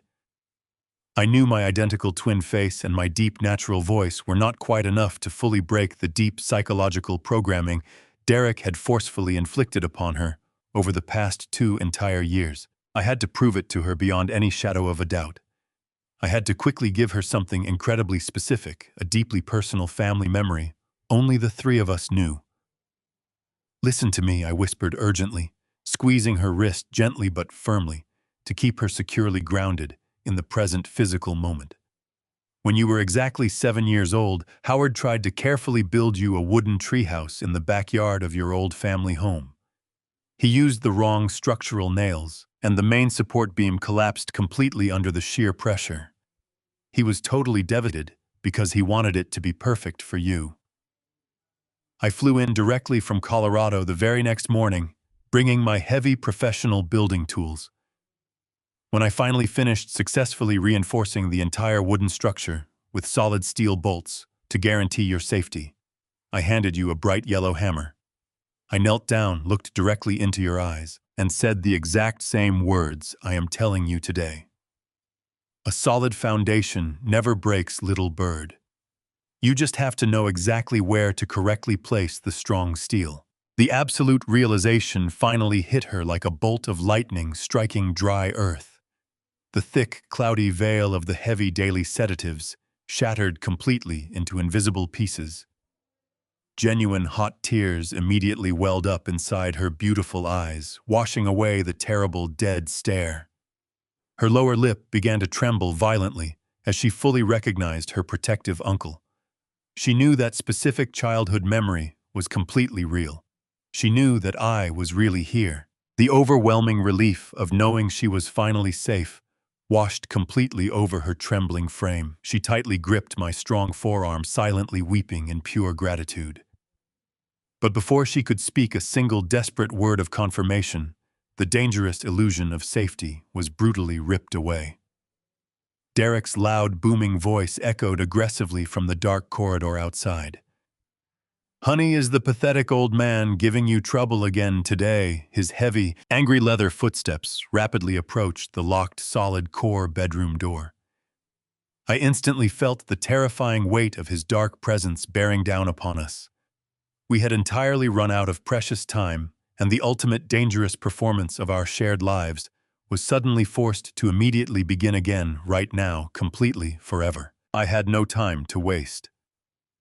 Heavy footsteps echoed loudly in the hallway, bringing that monster to the door. I instantly released Sarah's wrist and let my broad shoulders collapse.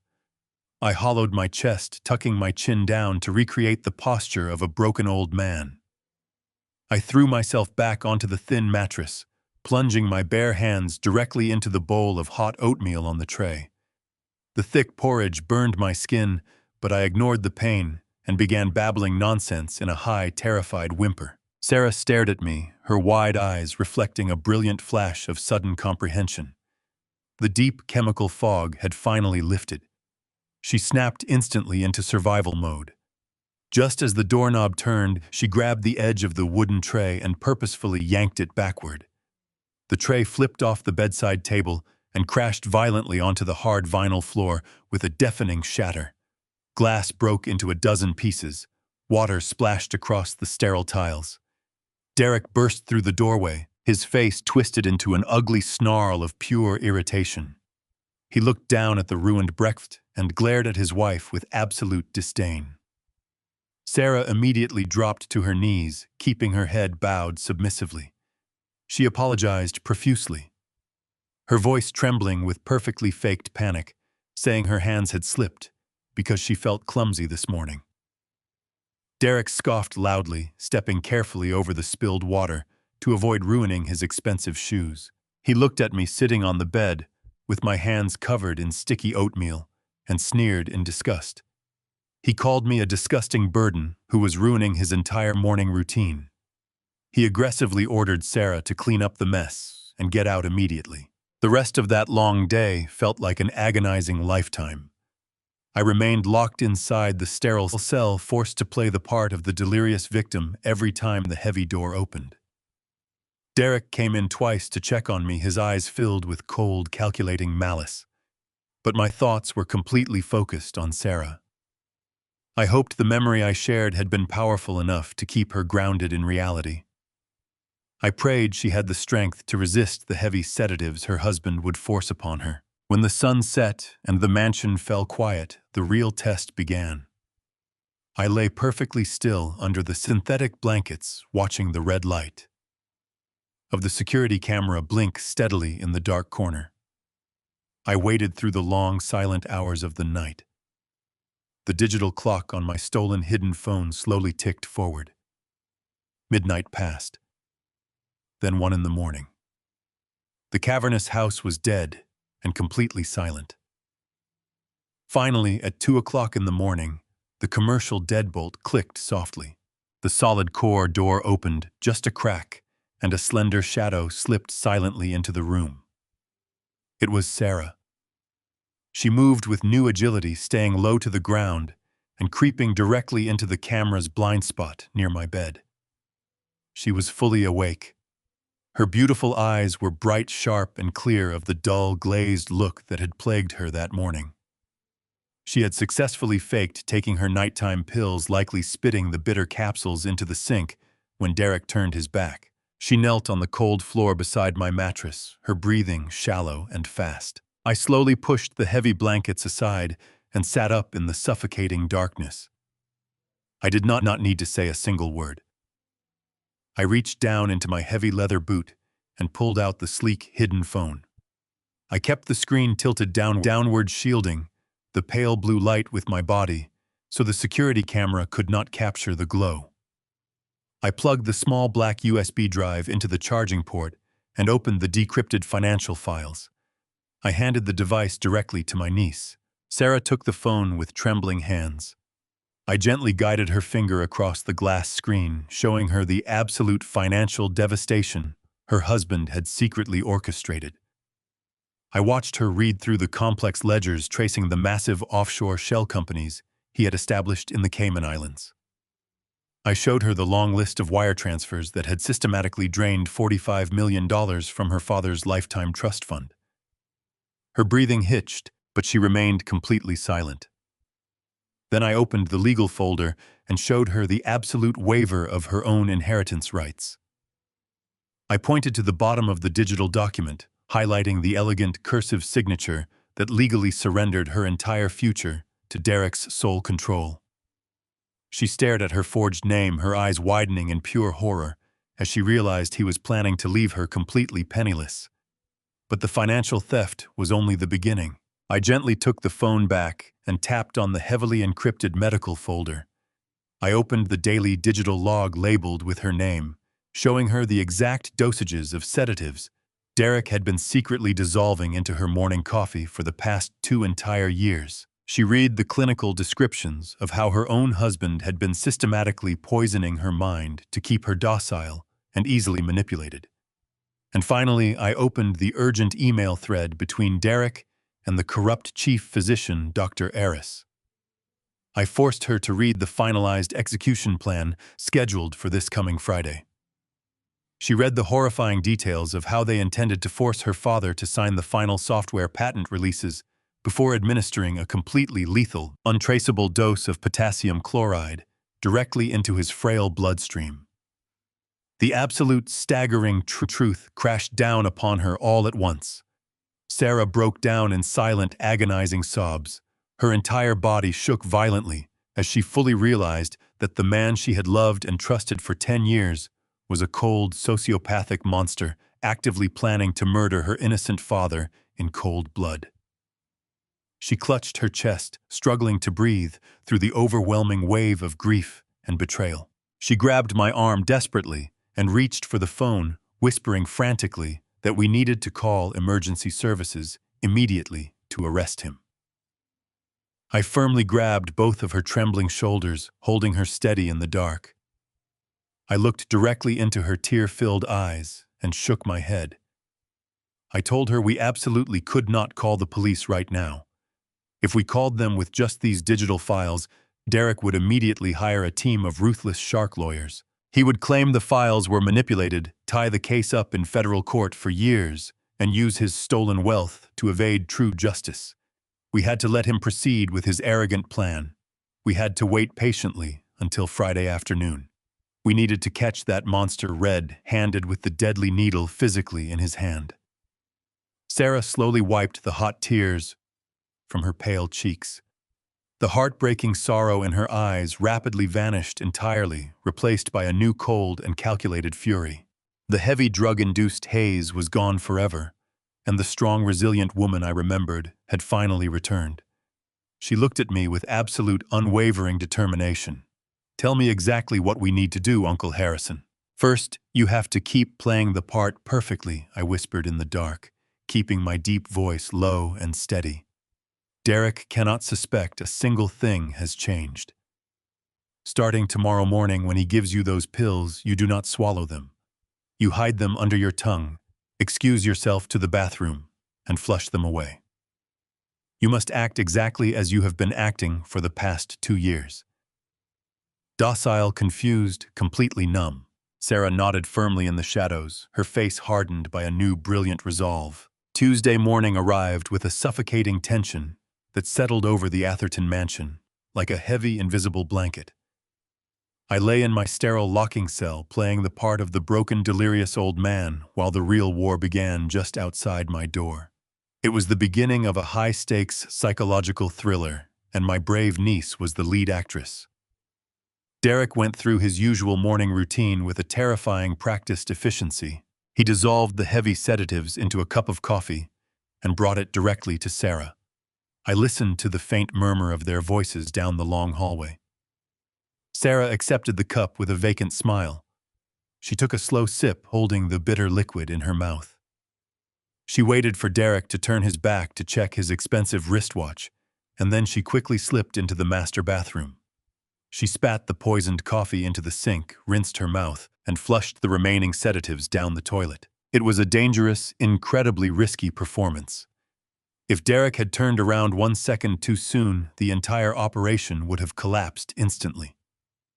But Sarah was fighting for her father's life, and that gave her an absolute, unbreakable courage.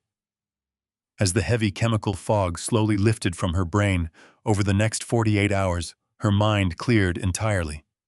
The dull, numb confusion was rapidly replaced by a sharp, brilliant, and deeply focused anger. She realized the profound depth of her husband's betrayal, and instead of breaking down, she allowed that betrayal to forge her into a weapon.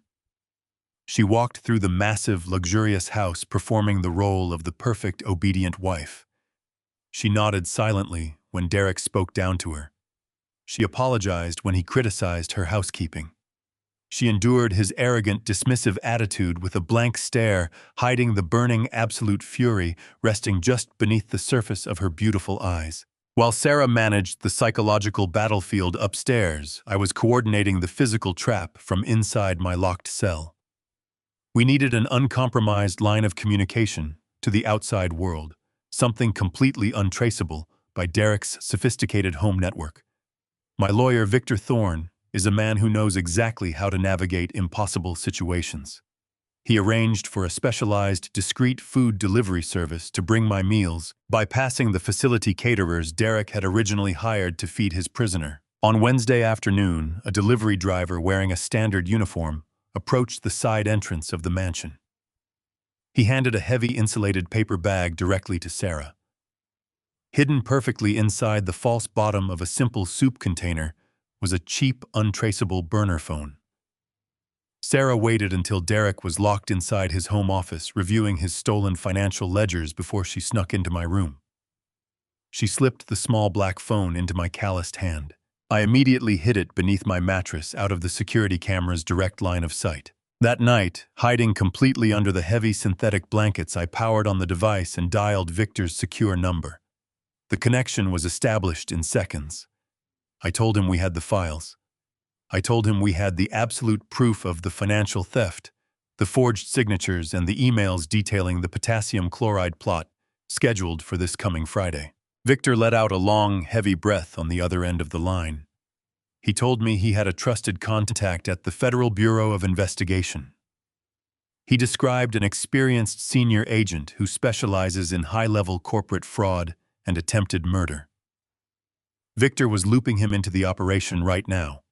We were going to establish a hard perimeter around the Atherton estate early Friday morning. When the corrupt doctor arrived with that lethal needle, we would move in and take them all down.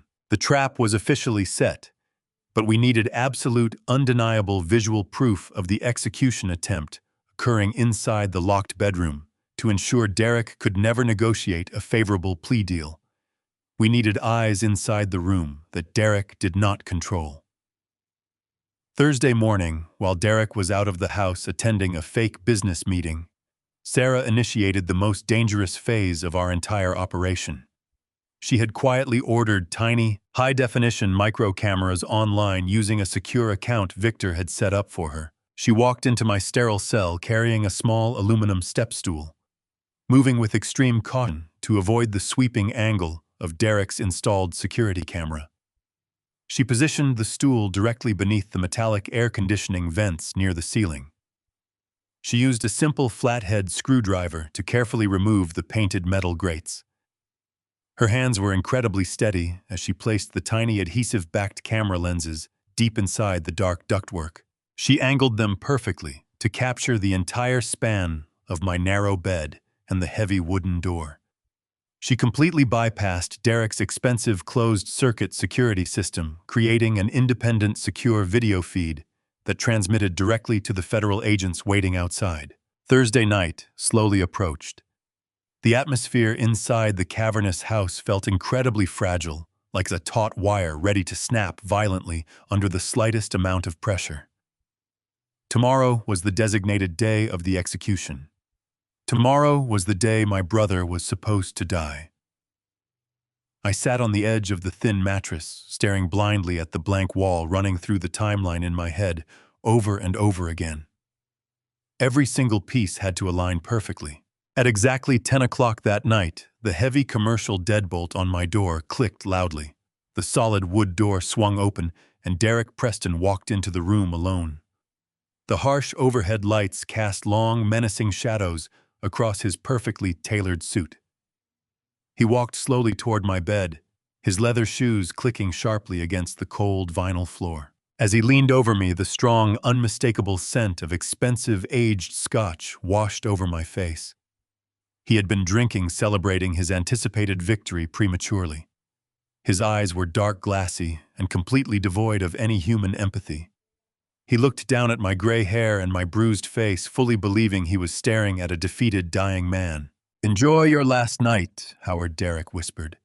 His voice was a sinister, arrogant hiss that echoed loudly in the quiet room. "Tomorrow you make me a very rich, very single man." He raised his hand and gently, mockingly patted my bruised cheek. The physical contact made my stomach turn. Every muscle in my broad chest screamed to rise up, grab him by the throat, and end this nightmare right now. But I remembered the plan. I remembered the federal agents waiting for the perfect strike. I forced my face to remain completely slack. I smiled vacantly at him, letting a thin line of saliva gather at the corner of my mouth, playing the absolute fool. I looked into his cold, calculating eyes, absorbing his arrogant insults, while silently counting the hours to his total, absolute, and highly publicized destruction. Friday morning arrived with a cold, gray sky that mirrored the heavy, suffocating tension building inside the Atherton mansion. The air felt thick, heavy with the unspoken reality of what was scheduled to happen in just a few hours. I woke up on the thin mattress of my locked cell, my muscles stiff and aching from days of sleeping on the hard floor and enduring the physical blows Derek had inflicted. But my mind was sharp-focused entirely on the precision required for this final performance. I began my morning routine the second I heard his heavy footsteps echoing down the hallway. I pushed myself off the bed and started stumbling around the sterile room, dragging my feet in a confused, erratic shuffle. When Derek unlocked the heavy, solid core door to check on me, I looked at him with wide, vacant eyes. I started babbling, asking him where my deceased wife was, begging him to tell her that I was ready to go home. My voice trembled with fake sorrow. Derek did not even bother to answer me. He was highly agitated, pacing back and forth across the marble floors of the hallway like a caged predator anticipating a fresh kill. He completely ignored my performance, his mind entirely consumed by the logistics of his lethal plan. He turned away from my door and began barking aggressive orders at Sarah, demanding that she stay upstairs in her room for the rest of the day. He yelled that he did not want her interfering with the important business meetings he had scheduled for the afternoon. Sarah played her part flawlessly. She nodded submissively, keeping her eyes downcast, moving with the slow, docile obedience he expected from his heavily sedated wife. She retreated up the grand staircase, leaving the floor entirely to him. I stayed near the doorway of my cell, listening intently to every sound echoing through the cavernous house. Around noon, I heard Derek walk toward the west wing. He was heading directly toward his home office. My chest tightened. I knew the digital extraction was completely untraceable, but the physical break-in was a vulnerability. I had picked that commercial deadbolt in total darkness. I held my breath, listening to the silence. Suddenly, a sharp, furious curse echoed from the west wing. Derek had found something. He had noticed a tiny metallic scratch on the brass faceplate of his office lock. A tiny scuff left behind by the rigid steel wire I had used to manipulate the internal pins. The sound of his rapid, angry footsteps thundered down the hallway. He stormed to the bottom of the staircase and screamed for Sarah. His voice was filled with a sudden, dangerous paranoia. When she came downstairs, he cornered her near the kitchen. I could hear him aggressively interrogating her. He demanded to know if anyone had been inside the house, if she had hired a cleaner without his permission, or if she had tried to get into his private office while he was sleeping. He was completely unhinged, convinced that someone was trying to undermine him on the very day of his ultimate victory. Sarah tried to calm him down, her voice trembling with perfectly faked fear, insisting that no one had been near his office and that she had been sleeping heavily from her medication. But Derek was not listening. His paranoia was rapidly escalating into physical aggression. I could hear the dangerous proximity in his voice. He was stepping closer to her, his tone dropping into a menacing, violent hiss. I knew I had exactly 3 seconds to intervene before he directed his violent panic toward my niece and completely ruined the meticulously planned sting operation. I needed to create an immediate, catastrophic distraction. I looked quickly around the sterile room. There was a tall, heavy wooden bookshelf standing in the corner filled with thick medical encyclopedias and old legal binders Derek had stored away. It was tall and heavy enough to sound like a structural collapse. I simply did not hesitate. The contractor inside me braced for the impact. I grabbed the edge of the heavy wooden shelf with both calloused hands. I pulled it forward with all of my massive hidden strength, and I threw my own body directly backward onto the hard vinyl floor. The massive piece of furniture tipped past its center of gravity and came crashing down. The noise was absolutely deafening. Wood shattered against the tiles. Heavy books slammed onto the ground. The corner of the shelf struck my shoulder hard, sending a brilliant flash of genuine agonizing pain tearing through my collarbone. I let out a loud, high-pitched, and completely authentic scream of physical agony. The violent crash echoed through the entire mansion, instantly silencing Derek's aggressive interrogation in the hallway. I heard his heavy shoes running frantically toward my room. He burst through the door, his eyes wide with shock, completely abandoning his suspicion about the scratched lock. He saw me pinned beneath the heavy wooden debris clutching my shoulder and crying out in fake delirious panic. The distraction worked perfectly. His paranoia about an intruder instantly vanished, entirely replaced by extreme annoyance at his clumsy, burdensome prisoner. He stood over me, his face twisted in pure disgust, aggressively cursing me out for causing such a disastrous mess on his most important day. He did not offer a single hand to help me up from the debris. He simply kicked a fallen book out of his way, ordered me to stay on the floor, and slammed the heavy door shut, locking the deadbolt with a loud final click. I lay perfectly still among the scattered books, ignoring the throbbing pain in my shoulder. I smiled up at the dark ceiling. The crisis was averted. The trap remained completely intact. The rest of the early afternoon dragged on with an agonizing, unbearable slowness. I watched the pale light shift across the sterile room, mentally counting down the minutes. I knew that just beyond the thick tree line surrounding the Atherton estate, Victor and his federal contacts were waiting patiently in unmarked vans, monitoring the hidden cameras Sarah had successfully installed in the air vents. At exactly 3 in the afternoon, the heavy silence of the estate was finally broken by the low, steady crunch of gravel. I carefully pulled myself up from the floor and crept toward the small, high window of my cell. Peering through the lower corner of the glass, I saw a long black town car pull smoothly up the sweeping driveway. The black luxury vehicle parked smoothly near the grand front entrance. The heavy front wooden door of the mansion opened, and Derek stepped outside. He was wearing his immaculate tailored suit again, his face glowing with a triumphant, arrogant smirk. He walked down the steps and personally ushered 2 men out of the black vehicle. The first man was a corrupt notary public, clutching a thick leather portfolio filled with the final patent release documents. The second man was Dr. Aris. He stepped out with a cold, clinical precision, carrying a sleek, black leather medical bag in his hand. The executioners have now officially arrived.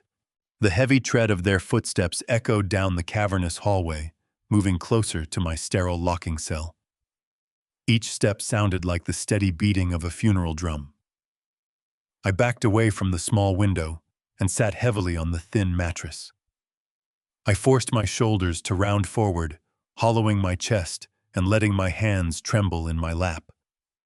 I buried the capable contractor deep inside and allowed the fragile software engineer to take the stage for one final performance. The brass deadbolt clicked with a metallic snap. The solid door swung open.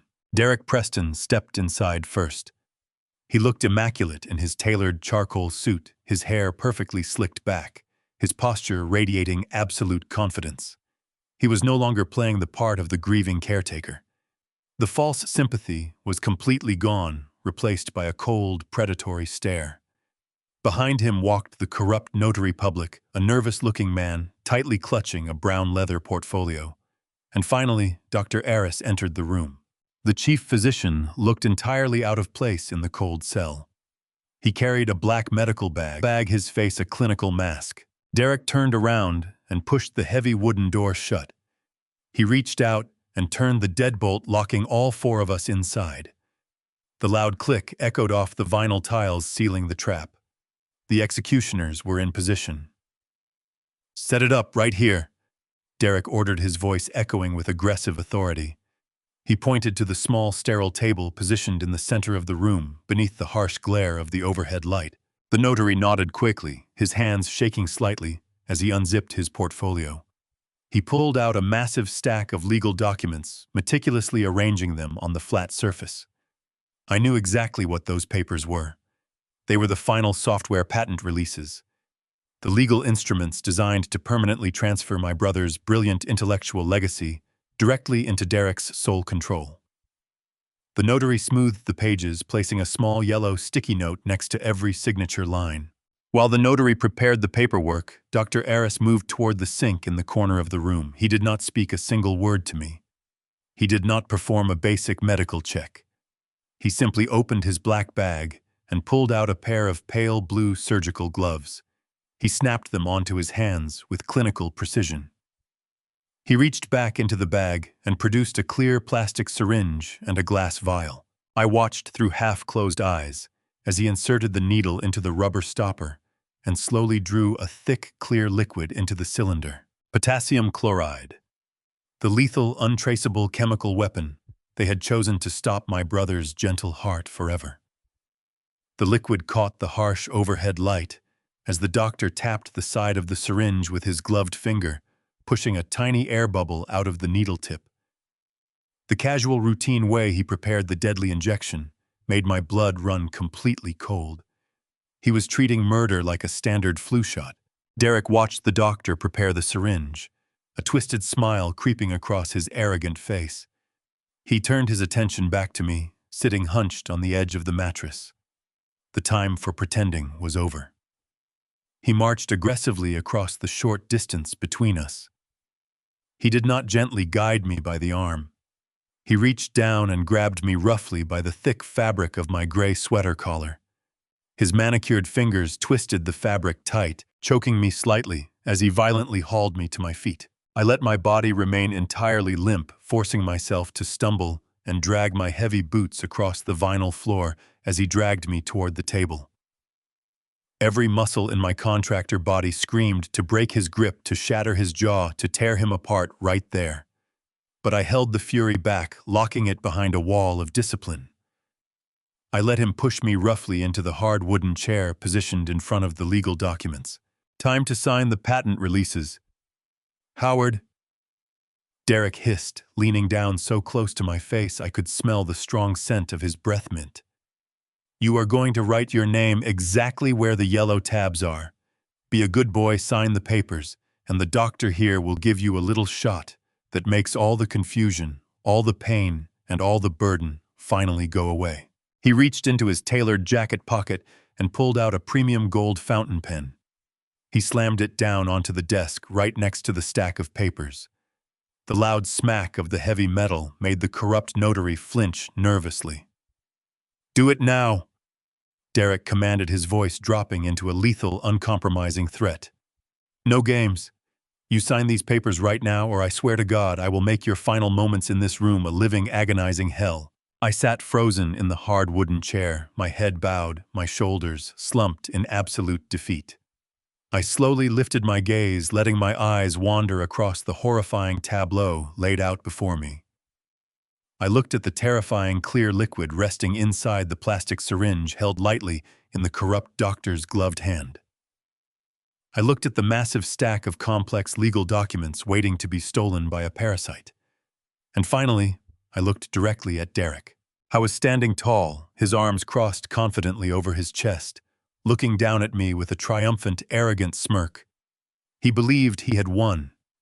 He thought he had outsmarted everyone, perfectly executed the ultimate financial crime, and was moments away from becoming an impossibly wealthy, powerful man. He thought he was looking at a broken, dying software engineer who had absolutely no fight left in his soul. He did not know about the tiny micro cameras Sarah had secretly installed in the air conditioning vents directly above his head. He did not know that those hidden lenses were currently broadcasting a crystal-clear live video feed to the outside world. He did not know that just beyond the thick tree line of his sprawling estate, a tactical team of federal agents was waiting inside unmarked vans. He did not know that my lawyer Victor Thorne was sitting with them, watching this exact scene unfold on a glowing digital monitor, waiting for my absolute final signal. The heavy, suffocating silence in the sterile room stretched into an eternity. The corrupt notary shifted uncomfortably from foot to foot. Dr. Aris stood perfectly still, his thumb resting lightly on the plunger of the lethal syringe. Derek's arrogant smirk deepened his dark eyes, burning with pure greed as he waited for his final victory. I took a slow, deep, and measured breath. I let the cold, calculated contractor completely take over my mind. The time for hiding was officially over.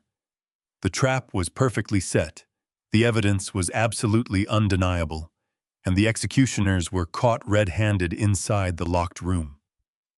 I reached out my calloused right hand, my fingers hovering over the polished wood of the table. I picked up the heavy gold fountain pen. The heavy gold fountain pen felt completely foreign between my trembling fingers. I stared down at this crisp white paper resting on the sterile table. The legal documents were thick, filled with complex corporate jargon designed to steal a lifetime of brilliance. Derek stood just inches away from my shoulder, his breathing shallow and eager. He was practically vibrating with pure, unfiltered greed. He thought he was watching a broken, defeated software engineer surrender the last remaining pieces of his massive intellectual empire. I thought he had completely won the war. I let my hand shake violently for another moment. I needed to sell the illusion right up to the absolute final second. The corrupt notary public shifted his weight nervously, clearly eager to get his dirty money and leave the locked room. Dr. Aris stood perfectly still near the corner sink, holding the plastic syringe filled with the lethal potassium chloride. The clear liquid caught the harsh overhead light, a deadly weapon waiting to execute an innocent man. My eyes moved slowly from the terrifying needle back to the thick stack of papers. The bright yellow, sticky note pointed directly to the signature line. It was time. The contractor inside me finally woke up. My trembling hands suddenly stopped shaking. The pathetic, terrified vibrations vanished, entirely replaced by the steady, unyielding certainty of a master builder. I gripped the premium fountain pen with a firm iron grip. It was the same unmovable grip I used to swing heavy steel hammers and carry massive wooden beams on the ranch in Colorado. I pressed the sharp metal nib down onto the thick parchment. I did not write the small, fragile, and hesitant letters that my brother Howard would have written. I moved my hand fluidly, boldly, and with absolute undeniable authority. I signed my true name, Harrison Caldwell.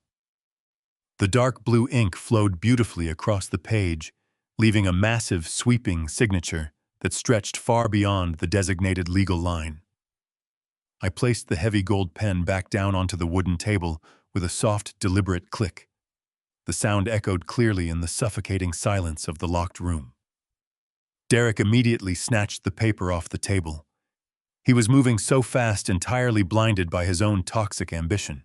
He brought the document close to his face to inspect the final prize. But as his dark eyes scanned the fresh ink, his arrogant smirk instantly faltered. His brow furrowed in deep, sudden irritation.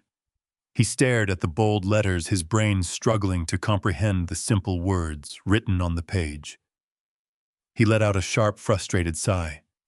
"You senile idiot," he hissed, his voice dripping with absolute aggressive contempt. "You wrote the wrong name on the legal release. You are Howard. Who the hell is Harrison? You completely ruined the document." He slapped the paper back down onto the table, his face flushed with sudden anger. The corrupt notary took a step back, sensing the immediate shift in the room. The doctor tightened his grip on the lethal syringe, watching us closely. I did not answer him right away. I placed both of my calloused hands flat against the top of the sterile table. I slowly pushed my chair back, the wooden legs scraping loudly against the cold vinyl floor. And then I slowly stood up. The hunched, defeated posture I had been faking for days vanished completely. I straightened my rigid spine, letting my back align perfectly. I rolled my broad shoulders back, expanding my heavy chest, filling the room with my physical presence. I am a man who has spent 40 consecutive years working under the hot Colorado sun, building foundations that never break. I towered over him. The illusion of the frail, dying software engineer evaporated completely into the cold air. Derek looked up at me, his eyes widening in sudden, profound confusion. He took a small, involuntary step backward as my large shadow fell completely over his expensive, tailored charcoal suit. I looked him dead in the eye, permanently stripping away the raspy, fearful whisper I had used to deceive him. My deep, resonant, and lethal voice echoed loudly in the confined space. "I did not write the wrong name," I said, staring directly into his dark, corrupted soul. "I am Harrison, and your game is completely over. You pathetic son of a bitch!" The words hung heavily in the air, like a final, inescapable judgment. Derek froze entirely. The color drained completely from his face, leaving his skin a sickly pale white. The sheer, terrifying realization crashed down upon him like a massive concrete wall. He looked at my weathered face, my broad shoulders, and my steady, unblinking eyes. He realized he had not locked a dying, defenseless man inside his private fortress. He had locked a powerful predator inside with him. The arrogant, triumphant mask he wore for years shattered into a million invisible pieces right before my eyes. Pure, unfiltered shock rapidly turned into absolute, paralyzing terror. I watched the sheer panic completely override his usual, calculated demeanor. He was breathing heavily, his chest heaving under the expensive fabric of his tailored suit. He had spent years manipulating my niece, poisoning her coffee with heavy sedatives, and draining $45 million from hidden offshore accounts. He had paid a corrupt doctor $50,000 a month to execute an innocent man. He thought he was untouchable. I thought his immense wealth and his legal power of attorney made him a god. But standing in front of me now, he was nothing more than a terrified, pathetic coward, realizing his entire empire was constructed on a foundation of absolute lies. The micro-cameras hidden above us were silently transmitting every single second of his miserable downfall to the federal agents waiting outside. The trap had closed perfectly around him. He fully understood that the massive financial theft, the forged signatures, and the lethal execution plot were completely ruined. He looked frantically toward the solid core door, desperately realizing he was entirely trapped inside his own locking cell. The hunter had officially become the hunted. Desperation seized his sociopathic mind. A cornered animal is always the most dangerous, unpredictable creature on Earth. Derek let out a wild, furious yell and lunged sideways with reckless abandon. He reached his right hand out, his perfectly manicured fingers stretching aggressively toward Dr. Eris. He was trying to grab the plastic syringe filled with the deadly potassium chloride liquid. I intended to use the lethal needle as a weapon against me. I braced my heavy legs, planting my boots, fully prepared to grab his arm and snap his wrist before the needle could ever touch my skin. I was absolutely ready to unleash suppressed, righteous fury directly upon his arrogant face. I wanted to tear him apart for everything he had done to my gentle brother. But the master contractor did not have to throw a single punch today, because right before, Derek's trembling fingers could close around the plastic barrel of the deadly syringe. The absolute wrath of federal justice finally arrived. The heavy reinforced solid core door of the bedroom was violently battered off its hinges. The heavy reinforced solid core door of the bedroom was violently battered off its hinges. A massive steel battering ram shattered the thick wooden frame into 100 flying splinters. The deafening crash echoed inside the confined space. Before the dust could settle, heavily armed federal agents flooded directly into the room. Their dark tactical gear created an impenetrable wall of absolute authority. FBI. "Drop the weapon right now," the lead agent roared, his voice cutting through the chaos. Red laser sights instantly locked onto Derek's chest and Dr. Eris's trembling hands. The corrupt physician did not hesitate. The absolute terror of facing federal agents broke his clinical composure. He dropped the plastic syringe filled with the deadly potassium chloride. It clattered harmlessly onto the cold vinyl tiles. He dropped heavily to his knees, raising his pale blue surgical gloves high into the air. "Please do not shoot me," Dr. Aris screamed, his voice breaking into a pathetic sob. "It was not my idea, I swear to God, it was all his idea. He forced me to do it. He paid me." He pointed a trembling finger directly at Derek, instantly betraying the man who had bought his medical oath for $50,000 a month. Derek was completely paralyzed. The arrogant sociopath who had orchestrated the massive theft was frozen in shock. Before he could utter a single word of defense, two massive agents lunged forward. They grabbed him roughly by the shoulders of his custom-tailored charcoal suit. With a swift, violent motion, they slammed him hard against the sterile white wall. The heavy impact knocked the breath out of his lungs. Derek gasped in pain as the agents twisted his arms behind his back. The cold steel of heavy handcuffs bit deeply into his wrists, locking with a sharp click. "You are under arrest for attempted murder, wire fraud, and grand theft," the lead agent stated coldly. I stood tall in the center of the room, rolling my broad contractor shoulders back, watching the magnificent execution of absolute justice. The agonizing performance was finally over. The nightmare my brother Howard had endured was permanently finished.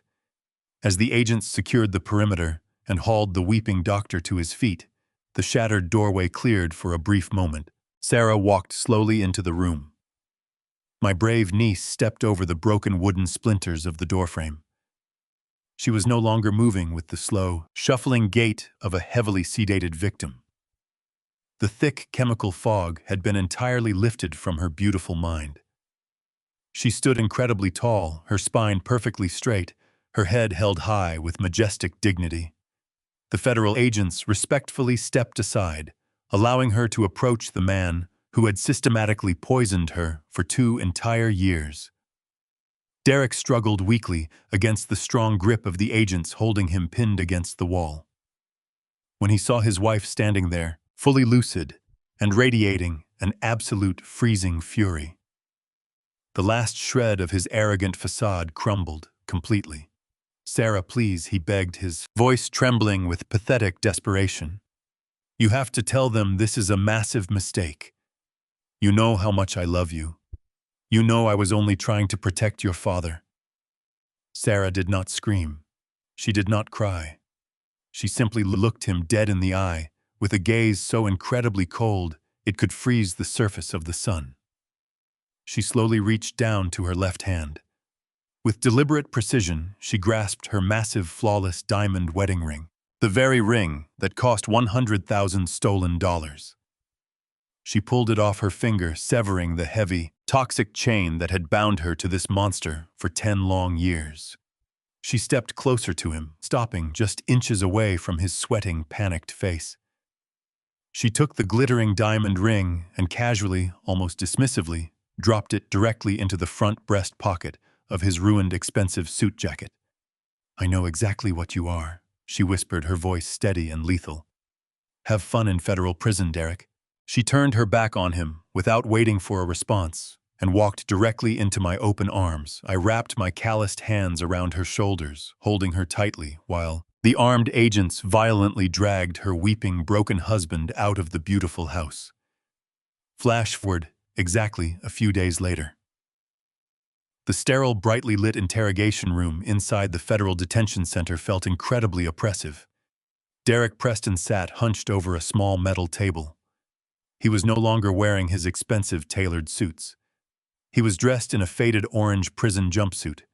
His perfectly styled hair was a messy disaster. The arrogant glow of wealth and absolute power had been completely stripped away, revealing the pathetic, hollow coward hiding underneath. The heavy steel door opened, and Victor Thorne walked into the room. My bulldog lawyer moved with the calm, terrifying confidence of an apex predator who had already won the hunt. He did not sit down immediately. He stood directly across the metal table, staring down at Derek with profound professional disgust. He opened his battered leather briefcase and pulled out a thick stack of printed banking documents. Victor slowly and deliberately slid the heavy stack of papers across the cold metal table. Derek stared blindly at the financial records. Every single page documented the complex web of offshore shell companies he had meticulously established in the Cayman Islands and Switzerland. The $45 million he had systematically drained from Howard's lifetime trust fund was completely mapped out. "I want you to look very closely at those papers," Derek Victor said, his voice smooth and deadly. "Because those are the absolute last financial statements you will ever see for the rest of your miserable life. Every single offshore account you created has been identified, frozen, and seized by federal banking authorities. The money is entirely gone. The luxurious Atherton mansion is currently under federal lock and key. You possess absolutely nothing." Derek's hands trembled violently as he turned the pages. The undeniable proof of his total catastrophic ruin stared back at him in black and white ink. Victor leaned slightly forward, placing his hands flat on the table. He delivered the final devastating blow with absolute precision. "You are currently facing federal indictments for first-degree attempted murder, conspiracy to commit murder, grand theft, wire fraud, and severe elder abuse," Victor stated clinically. "The federal prosecutor has an airtight case. They possess the decrypted emails between you and Dr. Aris. They possess the forged legal documents.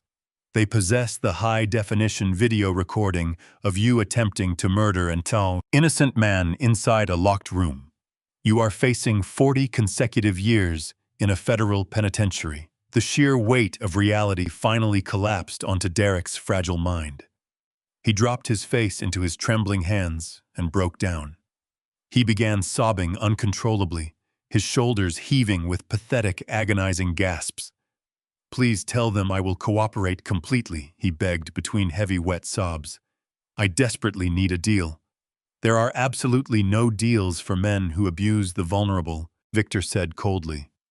"His immaculate life is burned to ash. He was completely alone, permanently buried beneath the rubble of his arrogance." 6 months have passed since that suffocating tension-filled afternoon in the federal interrogation room.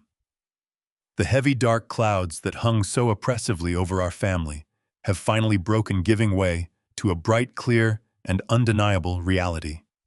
The sprawling, multi-million-dollar Atherton mansion, the beautiful, sterile fortress built entirely on stolen money and absolute lies, has been sold to the highest bidder. The new owners have absolutely no idea about the terrifying nightmare that took place behind those heavy, solid core doors, and frankly, they do not need to know. The dark history of that place was washed away the moment the deed was legally transferred. Sarah took the massive recovered proceeds from that sale and injected them directly back into repairing her father's estate. But she certainly did not stop there. My brave, brilliant niece completely took over the family tech firm. When she walked into that corporate boardroom for the very first time as the sole controlling executive, she did not walk in as the fragile, confused, and heavily sedated victim Derek had carefully manufactured over 2 years. She walked in with her spine perfectly straight, her shoulders rolled back, and a cold, unwavering fire burning in her eyes. She implemented ruthless, clean, and entirely transparent business practices across the entire company. She fired the compromised lawyers who had looked the other way, replaced the complacent board members, and built a brand new corporate foundation made of solid, unbreakable steel.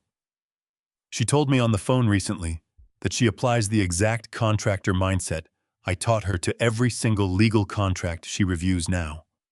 She actively looks for the hidden stress points, the structural flaws, and the absolute truth hidden beneath the glossy surface. Today, Sarah is healing beautifully. She is thriving in her new role of power. She is completely and totally free from the heavy chemical and emotional chains that monster kept her bound in. She calls me every single Sunday evening, her voice ringing with a genuine, authentic joy that warms my heart.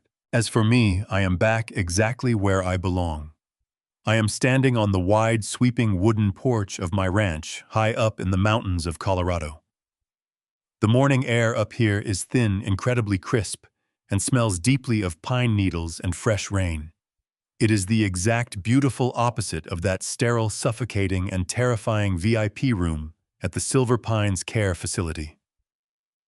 I lean heavily against the thick oak railing I built with my own 2 hands 20 years ago, holding a steaming mug of strong black coffee, simply watching the morning slowly unfold across the green valley. Down by the edge of my private lake, where the cold water perfectly reflects the towering snow-capped mountain peaks, sits my identical twin brother. Howard is sitting in a comfortable canvas folding chair, smoothly casting a fishing line out into the calm, glassy water. He is no longer slumped over in a vinyl medical wheelchair. He is no longer trembling uncontrollably, like a hunted, terrified animal expecting a brutal strike.